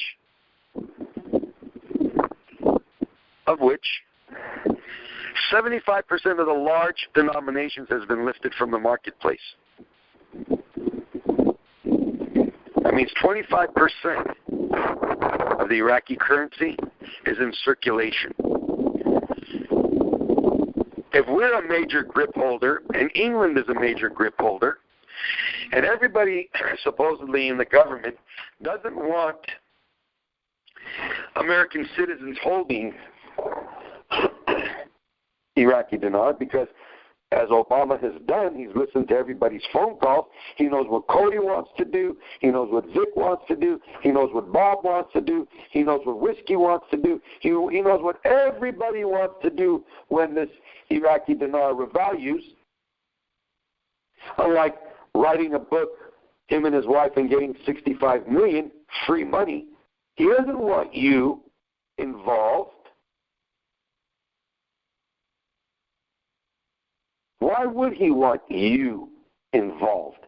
He doesn't want you or me making a windfall. Does he? If he's supporting Iran so heavily, he gives Iran everything, why would he want for you and me to see anything? It's not in his best interest. Is it in your best interest that Hillary sent and gave Atom Rus 21% of our uranium stockpile? Sold it to him? Have you even considered why? Do you know why?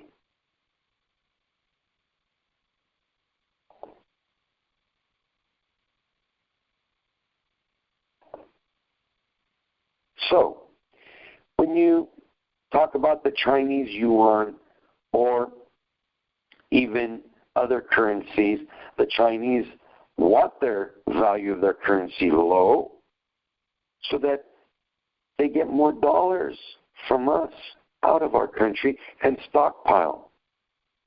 Hence, that's why they're sitting on some $3 trillion now, American USD. And in the trade balance, the balance is out of whack. It's a huge favor to them and a lesser favor to us. So when we start talking about sanctions, don't anybody get upset. Don't nobody get mad. They say, well, don't cut no more trees down. Why? Why is it okay for certain companies to cut trees down? Not to go to our American sawmills, but to get sent 26 miles into international waters to Chinese and Japanese barges. There they cut the wood up. They make planks. They make 2x4s, 4x8s, whatever. And they import it back to us. It's our trees. They manufacture, sell it back to us, and yet we pay tariffs on it. But when it goes the other way, oh, it's not in their favor. So, if a lot of military people have purchased. A lot of military people have purchased. What would it mean? What would it really mean? Would it mean that maybe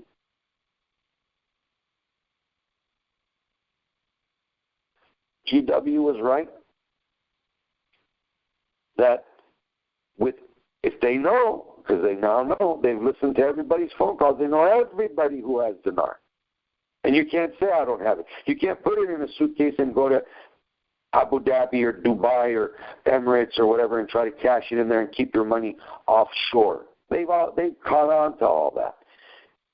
But truly speaking now, with all of us that are holding dinars, and all of us rightfully will pay taxes, will all those taxes accumulated at federal and state level and municipal levels, will it pay for the war? And then some. And if 25% is still in circulation, and I did the math for you guys years ago, and you all were wondering, how did Vic come up with those numbers? I said the secret was in the SDRs. And I did a calculation and a figure breakdown. I'm not going to go through all that again. What's in the history books is in the history books. You can go find it. But as I said, if 25% is in circulation, and you started your store with 30 trillion, and you divide that by your 25 percentile, then how many dinars is in the marketplace? 7.5. That's trillions of dinar.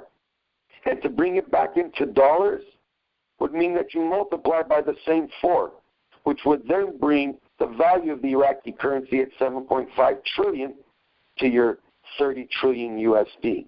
That makes sense because that's the only way it's going to make sense. And that's not currency manipulation. So it is going to see your $4 rate, as it was in 1934, 1935, 1936.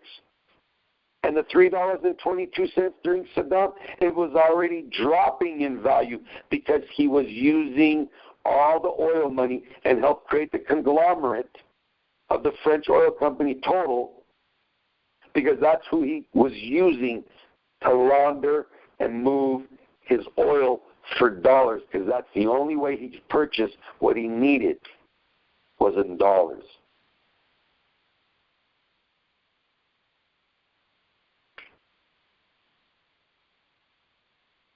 And you don't need the Federal Reserve's fractional banking on this one. And so, off the record, on the record, it doesn't really matter to me. Because it's just parlance. It's called, hearsay. It's only talk.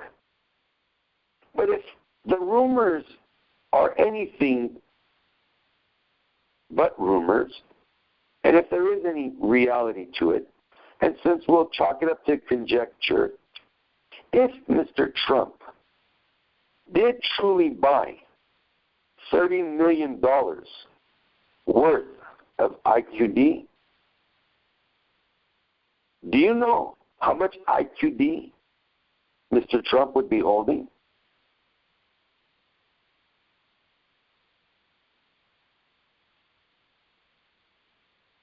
Mr. Trump is sitting on, this is conjecture. This is just hearsay.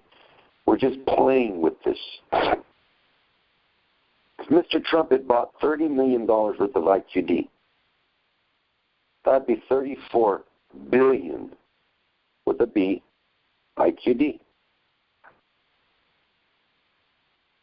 If even at $1 to $1, Seth,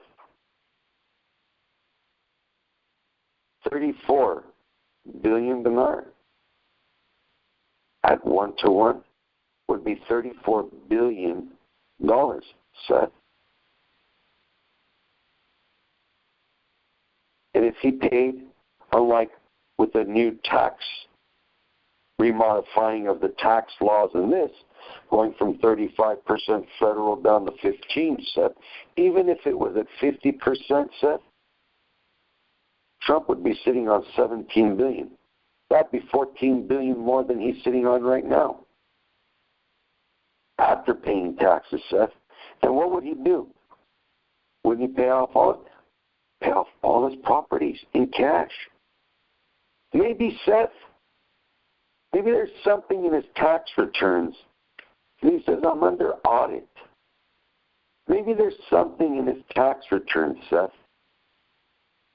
Unlike Mr. Obama, who wouldn't be able to answer the other $300 million like I posed the question. What would Mr. Obama say to the other $300 million who found out that the Iraqi dinar wasn't the scam and it really happened, and the $8 million that owned, or say close to $8 million? What would Mr. Obama, how would he explain to the other $300 million that how did this happen? And why didn't we, Mr. Obama, know about it? Well, I don't know. I wasn't supposed to, I was having a cigarette out in the garden over there, and I wasn't supposed to talk about the Iraqi dinar. All I was supposed to talk about, dear Americans, I love all of you. I just wanted to get the goddamn troops out of there because I didn't want to deal with that goddamn sand trap anymore.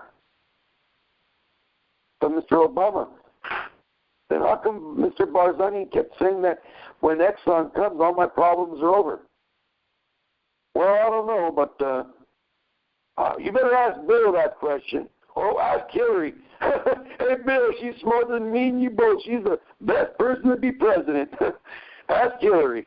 Ask why she put that 5,000-man army under the State Department. Why she spent $8 billion to put 5,000 mercenary fighters to help create ISIS. Why don't you go ask her what she did with all her goddamn dinars that she had piloted on C-130 sent out of Baghdad? Where'd they go? Well, I don't know. They must have stashed them pretty good here and there and everywhere. Might have given some to old Goldman Sachs so that she could get paid $500,000 per speech and cushion her pockets like the Haiti money. They didn't do crap for anybody in Haiti. The Global Initiative, Clinton Global Initiative. This guy comes here, not this last season, the season prior, for the ANA Women's Golf Tournament at Mission Hills.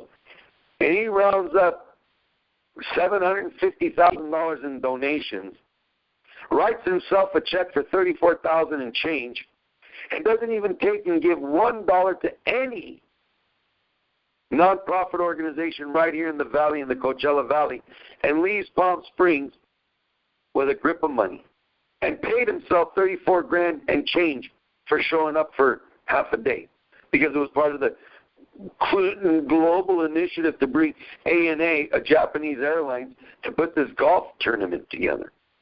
Really, Mr. Clinton? Do you smoke cigars or do you chomp on cigars? Because a real cigar smoker, and I'm an aficionado, you got to know the draw of that cigar. Because back in 95, when I was in Cuba, puffing on some Partagas with my esteemed colleague, Mr. Hank Aaron, because I asked Hank, I said, what are you doing down here? He goes, well, I'm looking for talent. I said, yeah. He goes, what are you doing down here? I said, smoking cigars. He thought I was going to say something else. I said, no, I didn't come down here to womanize and gallivant and all that stuff, Mr. Aaron. I came here to enjoy some good hand-rolled Churchills. I said, what are you doing later on this evening? He goes, oh, we're at the Malia Cohiba. I said, well, I'm staying there too. I said, let's go to the Churchill room and we'll have a cigar together and a shot of cognac. You know why he didn't take me up on the offer? Because it would have only been, how they say, it would have only been proper for him to have picked up the tab, since he's the home run champion, you know. And I was, 35 years old than he knew. I was much younger than him. I didn't need him to buy me no cigars. But funny how on our visas that were stamped on a piece of paper and then clipped into our passport, he and I both knew that we were there illegally. And he was scouting for talent. I didn't go down there to chase no Cuban tail. It's not what I went to Cuba for. Unlike the taxi cab driver that was so involved in conversation and trying to hook me up some girls, I said, no, man. I said, shame on you. You're ruining the future of your country. So, human trafficking, drug trafficking, notoriously Cuban territory. But I just went there for the fancy, because I wanted to see the true Hotel Nacional that was in the movie that I love. It's my favorite movie. And so when people talk, just to talk, and they don't know what they're saying, you have to remember the part in The Godfather when he said, Michael Corleone said this, Michael Corleone said that. Yeah, right, whatever. Whatever gets said through the night, he'll write. He don't care if it makes sense or it doesn't make dollars. He's just writing it because he wants that accolade. Oh, Seth is he's front page. Does he know anything about foreign exchange? Does he know anything about Forex? Does he know anything about the history? Does he know how much money Iraq is making? And why did they devalue the value of oil? Was it truly done on purpose or with pure reason? The reasoning behind it is why you have Rex Tillerson as your Secretary of State. We spoke of him on this call many a time. Rex was there in the 2008 mortgage meltdown scenario. Hank Paulson called him to need help. Now, why would the banker, the Secretary of the Treasury, who was the top dog at Goldman Sachs, why would he leave Goldman Sachs to come and work for the government for $1 and to do what?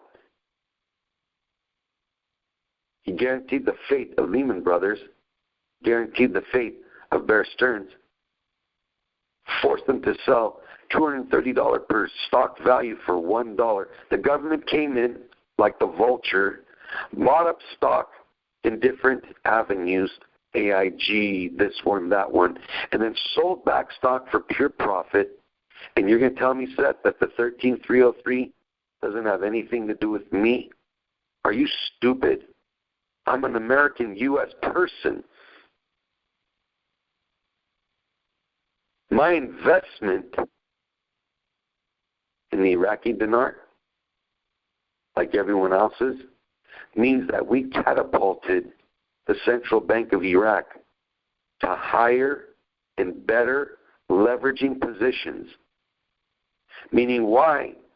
When $800 billion has left Iraq, stolen from Iraq by Maliki and his buddies, Mudir Mohammed Saleh said, we can withstand any tremors in the marketplace. In other words, you, Seth, you're more like a sloth, lack of info. What he's saying is, $1 trillion doesn't blow the dress of Iraq up, you idiot. Even if we lose $1 trillion and get rid of all these goons and thugs and jerks, good riddance. Good riddance. Because all I have to do is not manipulate my currency, just return it to the heyday.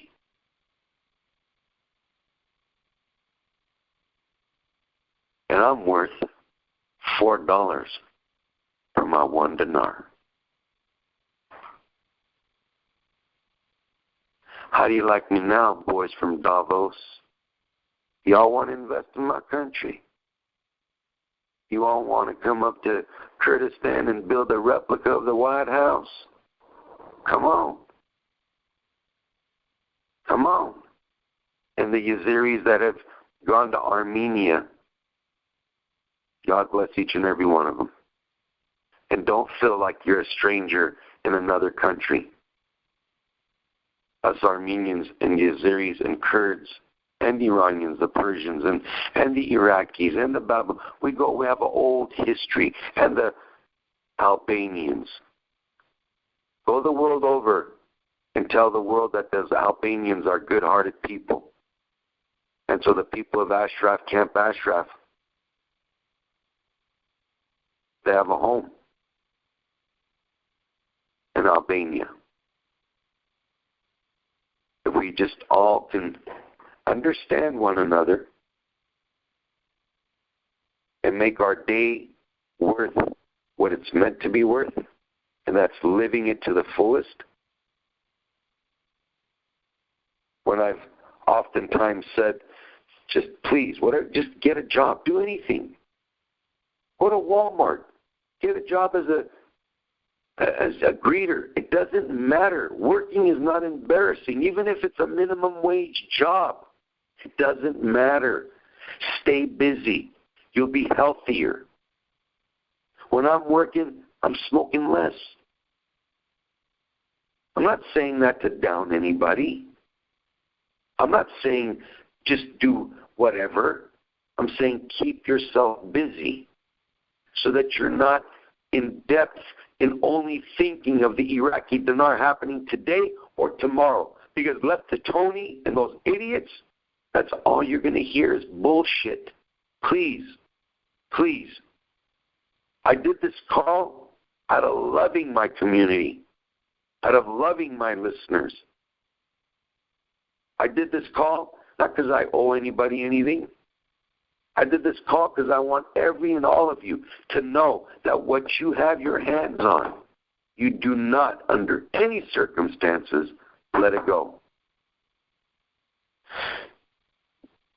I'll give my buddy Eric Hardball. I got a few certified financial planners. I got a few people lined up just to talk. I don't need your business. I'm not asking you for business.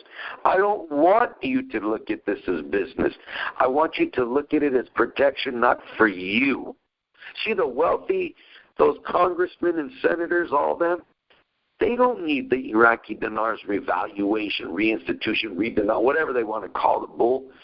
They don't need it for today. They're good. They're good. John D. Rockefeller, 100 years ago, cornered the market on oil. And getting back to Rex Tillerson, banks need oil companies. Oil companies need banks. That's why they kept telling us we need to straighten out the banking infrastructure in Iraq because it's an oil-producing nation. Investment firms, every and anybody's connected to the oil industry. They need to know what is their out game. I made money in Iraqi dinar, fine. I want dollars to my wife in Texas. How do I do that? I need banking. The banks need the oil companies' monies, and the oil companies need the banks to put their monies. If not, why were the Rockefellers playing both sides against the middle? Why were they doing business with the Brown Brothers Harriman? Why was Papa Bush's father Prescott all up in that Brown Brothers Harriman business? Why? He went down to Texas and created the Western Texas Intermediary. Why was he an oil guy? He was working for American Rubber Company. How did all that work? How did Papa Bush go into being in Zapata Corporation and oil exploration and barges in the Gulf and his son in Texas? How far do you think they lived from Houston, you think? Not very far.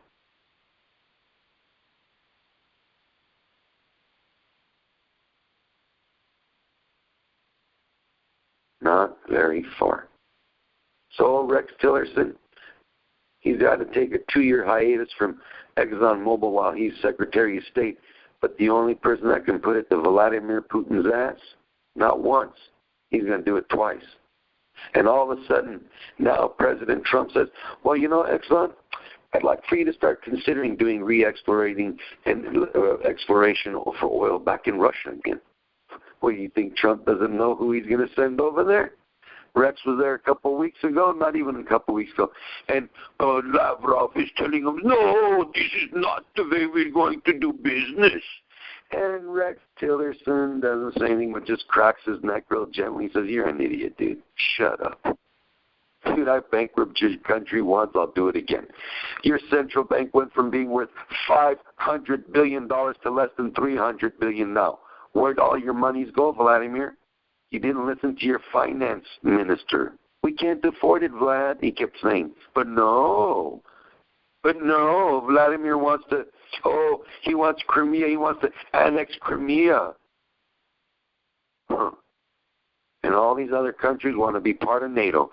And when Mr. Trump says, everybody needs to start paying their NATO fees, he's an idiot. See what he said about NATO? No, he's speaking the truth. Why are you guys hating? Why are you hating? He can't bring the Chinese president to his Mar-a-Lago. That's what? It's a what? He's not charging anybody. He's paying for it himself. He didn't charge the U.S. taxpayer for anything. So shut up. Well, security costs too much. Well, shut up.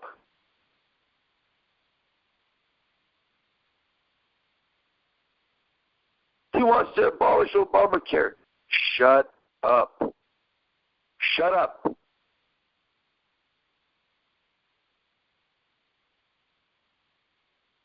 And listen.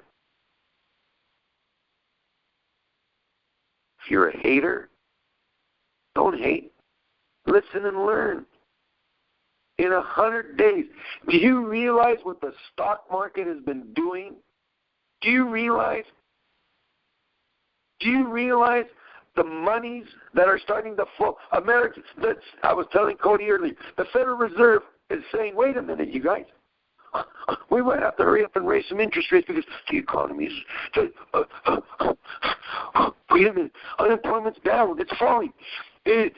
More labor, people are working, more people are working. Wait a minute, we need to raise the interest rates because we might see inflation. And everyone, I told Cody, when interest rates start looking unlike other countries where they're negative, you got to pay to put your money in the bank. Everyone's going to bring their money back to America. Like Eddie Murphy coming to America. He said, yeah, this girl, I married her, I brought her from Africa. 6 months she's here, and all of a sudden she tells me she wants half. Half? What'd you do? Nothing. Well, I married you. Well, why do you get half? Well, because that's the American way, isn't it? He goes, but no, sugar. You signed that. You indemnified me. You signed a prenuptial agreement. She goes, well, I didn't know what I was signing. He goes, well, ignorance of the law don't get you a pass. You ain't getting shit.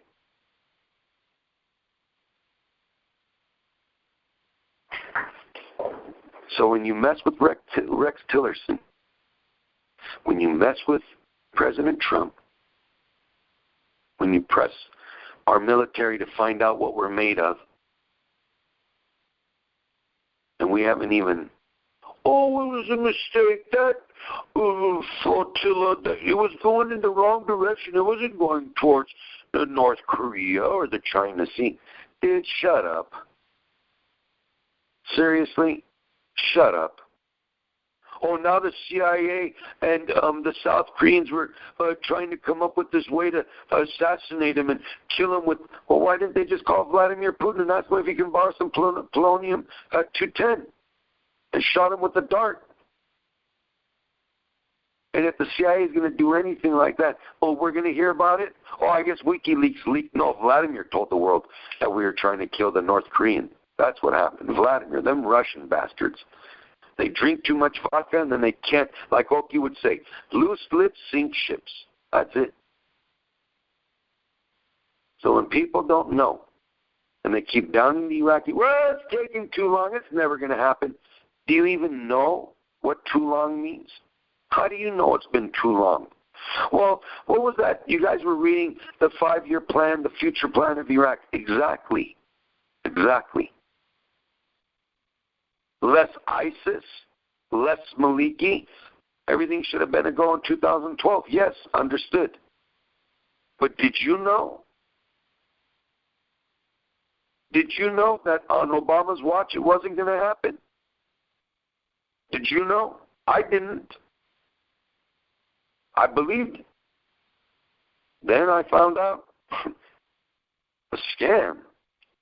Boy. Things we've learned after the facts, folks. So, but this call is about confirming confidence in you. I can't do it for you. You have to do it yourself. Do you believe? Do you believe in the Iraqi dinar? I do. I'm reading an article. Nobody told me to go find it. I found it myself. And I found the numbers accidentally. But nothing, Vic, happens by accident or happenstance. It just, well, then why did I go? For some godly reason, I went to investigate the Iraqi United States extradition because I wanted to see what laws. And then that's what I found. And that's what I reported to all of you. Now, along with that, I'd like for all of us, before we close this call, to go to one other location. And that's www.onda.com. And I'd like for you to go to the currency conversion.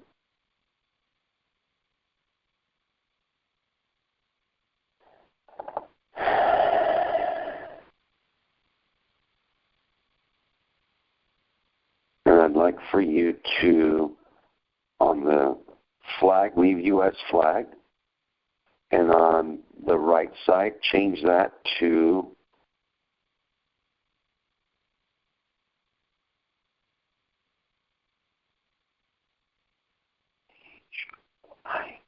Iranian Rial.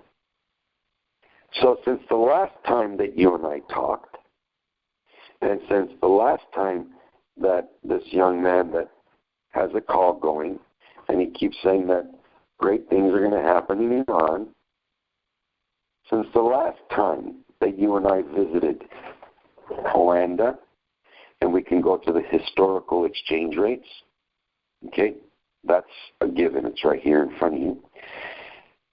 In the last, and you can go as far back as you want. I think you can go back 10 years. So let's just say you go back to, you don't have to go that far. We don't have to do that. Let's just go back to, let's go back a month ago. April 8th. April 8th, a sharp spike went down, and $1. Oh, by the way, the last time that you and I visited this site, we talked. I said that, or Joey had read an article that probably in about a month or two, the Iranian Rial would be equivalent to 40,000 Iranian Rial to $1. And it's not there yet, but it's hell of a lot worse off than the last time we talked. The last time we talked, I was saying this thing's going to hit 29.30, and now it's gone up to where instead of the value getting better, it keeps getting worse. And this dual street value, central bank value, that's not happening, dude. Right now, $1 will get you 32,445 Iranian Rial. In two mans, it's 3,200 2 men. Unheard of ever before. So, again, please stay completely as far away from the Iranian rial as possible, please. And with that, folks, we're going to continue our studies. We're going to do some studies in regards to the Keystone Pipeline, the pros and cons. We're going to do some studies about the global warming scam. Dr. Bates, who's proven that it's a lot of bullshit. We're going to talk about hashish bars in Amsterdam. We're going to talk about these jihadists that have, congregated into Europe, and how these solar panels that all these companies are promoting, how 90% of all of them are made in China. But you're going to be surprised who one of the big players is in the solar panel business. You're going to be really surprised.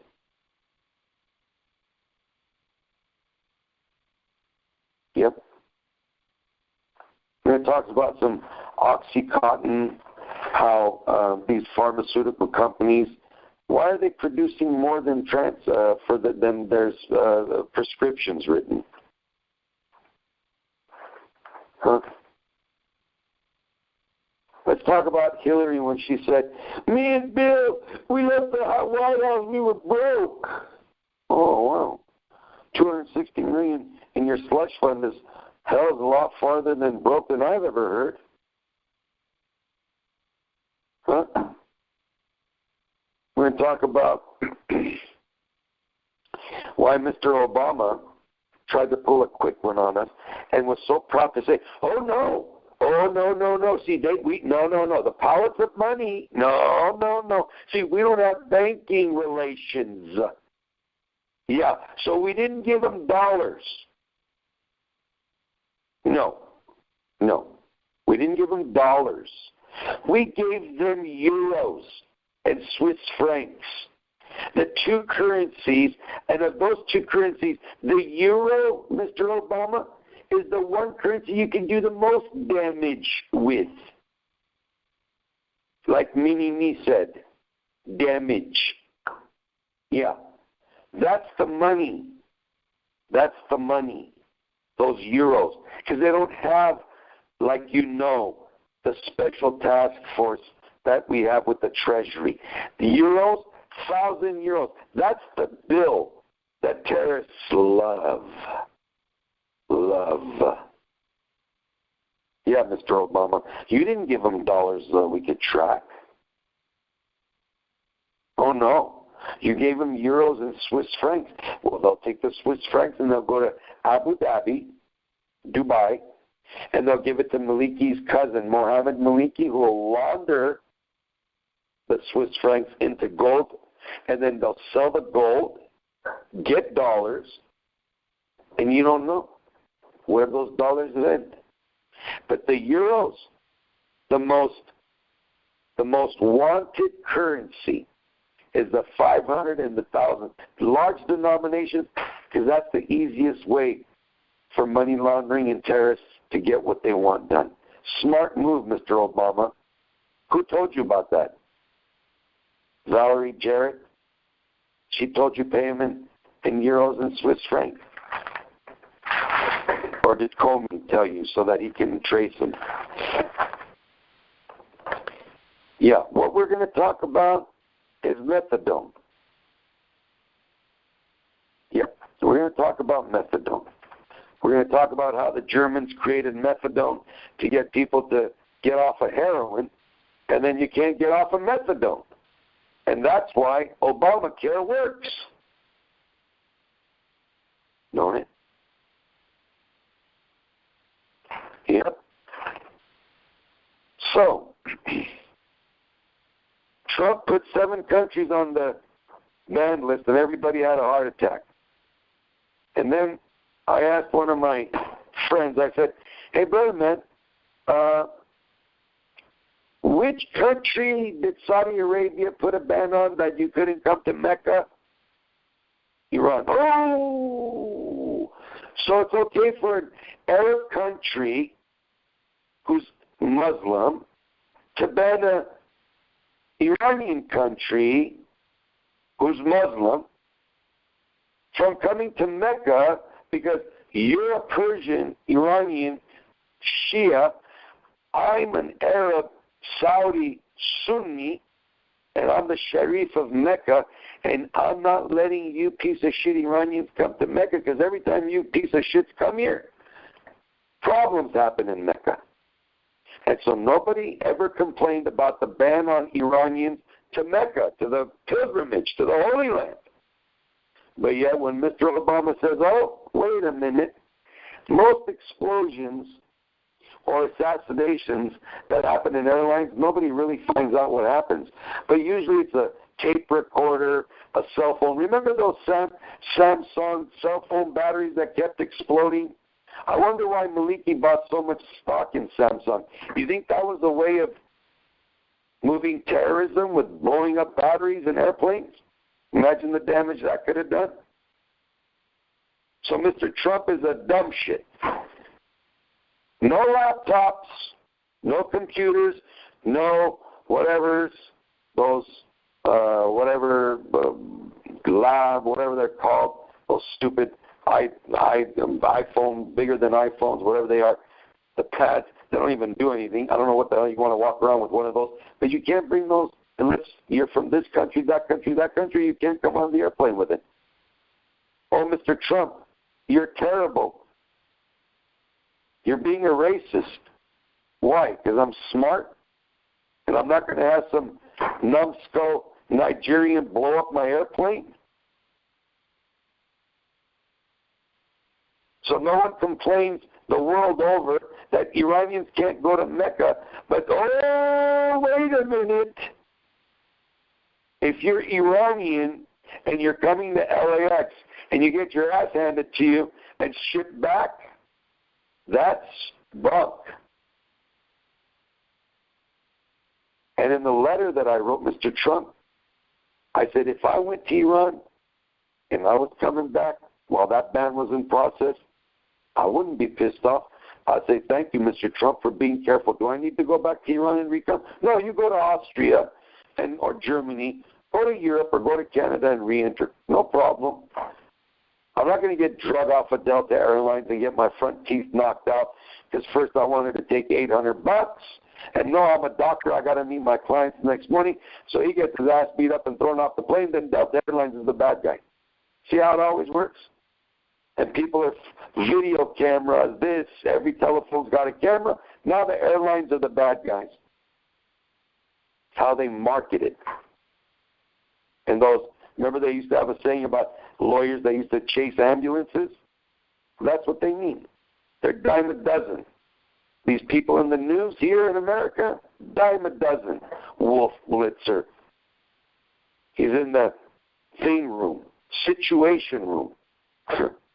You qualify to be in the situation room, you jerk? So, Mr. Trump nicely, after this one idiot, two idiot, three idiot judges want to downplay his power, and Mr. Sessions, this, that, the other, and we have our new Supreme Court judge, and we'll wait and see what happens. And so these idiot judges want to play with the power of the president, huh? And so he says, okay, wait a minute. The Iraqis that helped us, they're our friends. We went there to liberate. Okay, so I'm taking Iraq off that 7-country ban. And when he did that, I said to myself, you know, Mr. Trump, you know the art of the deal, bro. You know the art of the deal. And as far as that Keystone Pipeline, anyone bullshits you about that Keystone Pipeline, you turn around and tell them these words. We're going to make Canada great too. When that Keystone Pipeline starts running, the Canadian economy is going to bounce back. So we are not only do unto others as you would have others do unto you, We're going to build our wall with Chapo's money, and we're going to help Pemex come up. We're going to help the Mexican economy come up. And what did he do? All he did is say, I might dismantle NAFTA. Oh, and Canada and Mexico fell in order. Can we renegotiate, Mr. President? Oh, yeah, we can renegotiate. Why not? In Farsi, we say, Dabe zarar nadare. Meaning, if you want to sell something for $5,000, and the guy says, hey, I got $5,000, say, wait. Man, sorry, bro. A guy just offered me $5,700.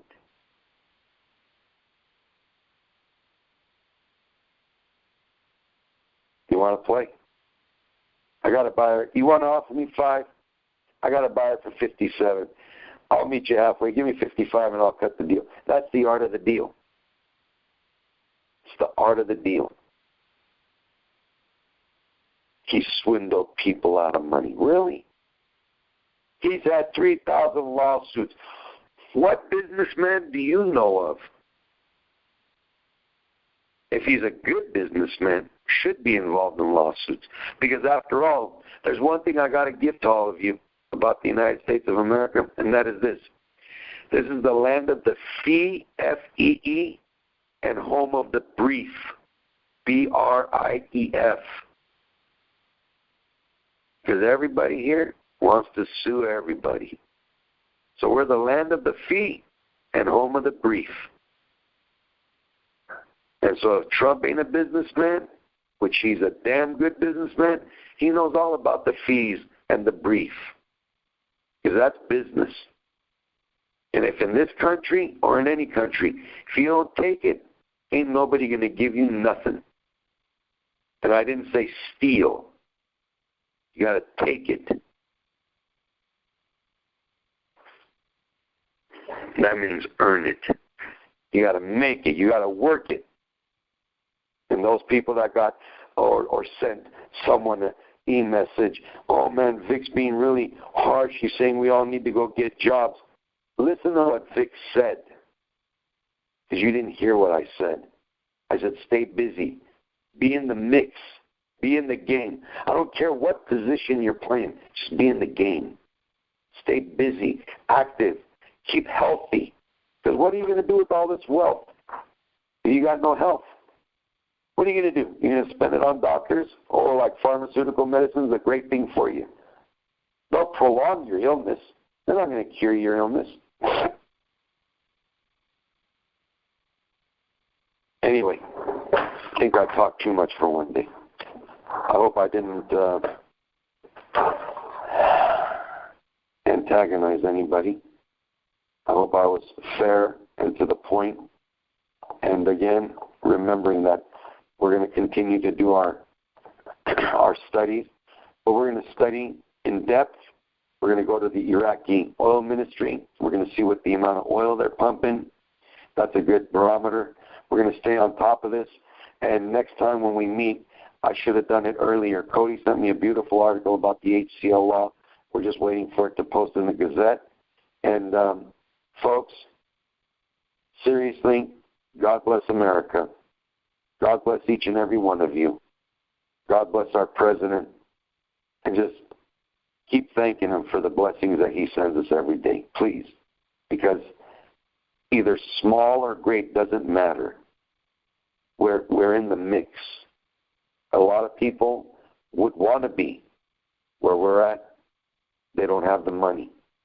Or they can't put something aside. They don't know how to save to put a little piggy bank for a couple of $100 or $300 or $500.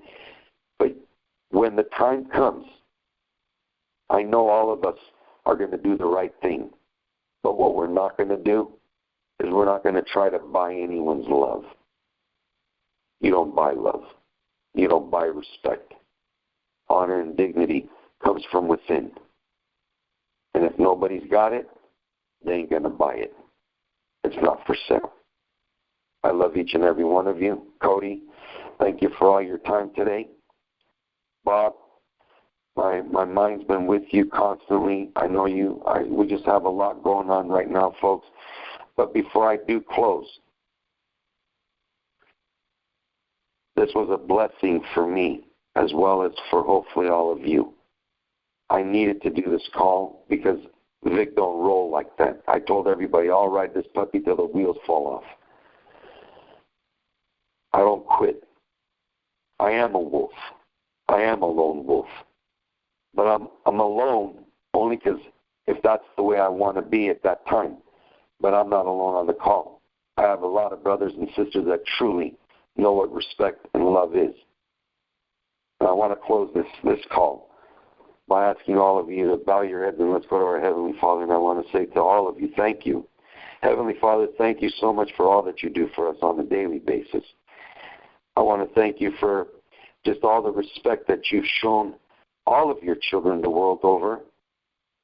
I want to thank you for Peter. I want to thank you for Greg. I want to thank you for all my brothers and sisters that have really reached out to me and kept me in check. And I kept saying, there's a reason that God's just, the timing's not, it's just not hitting. I got to feel it in my soul. And I told Greg, I said, it's coming, bro. I'm putting it together. And he said, well, when you're ready, it'll be there, brother, man. You'll get it. And I knew, I was determined to put this first call by myself out because I'm not a traitor. I don't roll like that. And I've had a lot of people, Heavenly Father, call me and ask me to just help the community with proper information. Whatever I've done this evening, whatever you've allowed me to do, all the glory is yours. All the glory is yours, Heavenly Father. All that is on this is yours. From one end of the universe to the other, it all belongs to you. Nothing is ours. We are yours. Again, I wish your day was as beautiful as mine was, and I thank you for the beautiful day that you gave me, the opportunity to talk to so many of my siblings. I just really, I'm awestruck. I'm just awestruck. And I just ask that all of us, whomever have any ill issues, health issues, let's right now put them at our Lord's feet and ask that He resolve those issues, those problems. But one thing is a commandment, and that is we cannot ever, ever, ever, ever devalue the love of God.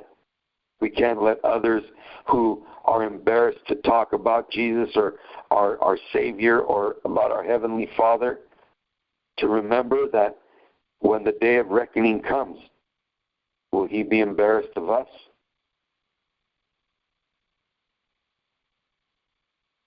Don't allow anybody to veer you from speaking about your Heavenly Father, about your Lord and Savior, about Jesus Christ. Why should you be embarrassed?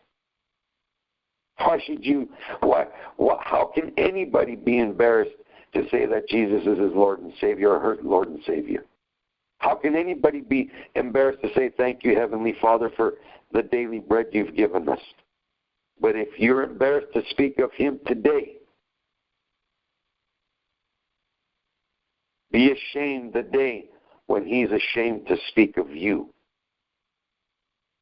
And with that, we close this prayer by saying again, Heavenly Father, that thank you, thank you, thank you. We just thank you. Good night, everybody. Bless all of you. May your Sunday be a beautiful Sunday coming. And just remember that we're here for a reason. We're here for a reason. And start putting your plans down again. Write your plans. Know what you're going to do. But you're not going to do anything. Know what you want to do. But you're not going to do anything until the time is right. We're going to be prepared. We're going to be warriors. We're going to be seasoned veterans. Nobody's going to take. Nobody's going to weasel. Nobody's going to steal, talk you out of. You're going to be so firm, so convicted with true knowledge that you're going to amaze yourself. And one of my duties is, as a gatekeeper, is to bring proper people to school you, not to tell you what to do, but to give you options in what you should do, how you should go about it. I'm not in it for anything, folks. I'm just in it to make sure you guys are well protected. Well protected. Know that this is our last watering hole. You cannot treat this as buying blue chip stock or a first offering of some, .com. And Seth, I'm going to write you more. You're not going to be a happy camper when you receive that letter from me. Again, God bless each and every one of you. God bless the Americans, all Americans, our military men and women, all our first responders, our policemen, and God bless our great United States of America and our President, Mr. Donald Trump. Good night, everybody.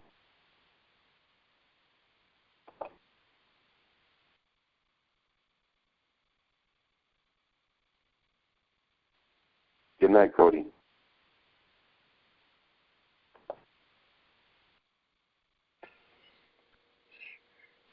Best call ever. Best call ever, Vic. Well, I appreciate all of you guys, and I told you I'm not through. I had to cut short. I gotta make sure all my drivers are checked out by 10. But we're gonna continue. We're gonna continue our studies, and we're really gonna help a lot of people that are still confused, you guys, because I'm getting a lot of emails from just people asking me like questions we would hear 5-6 years ago, and it's really sad. But we're going to do our best to get back on channel, okay, you guys?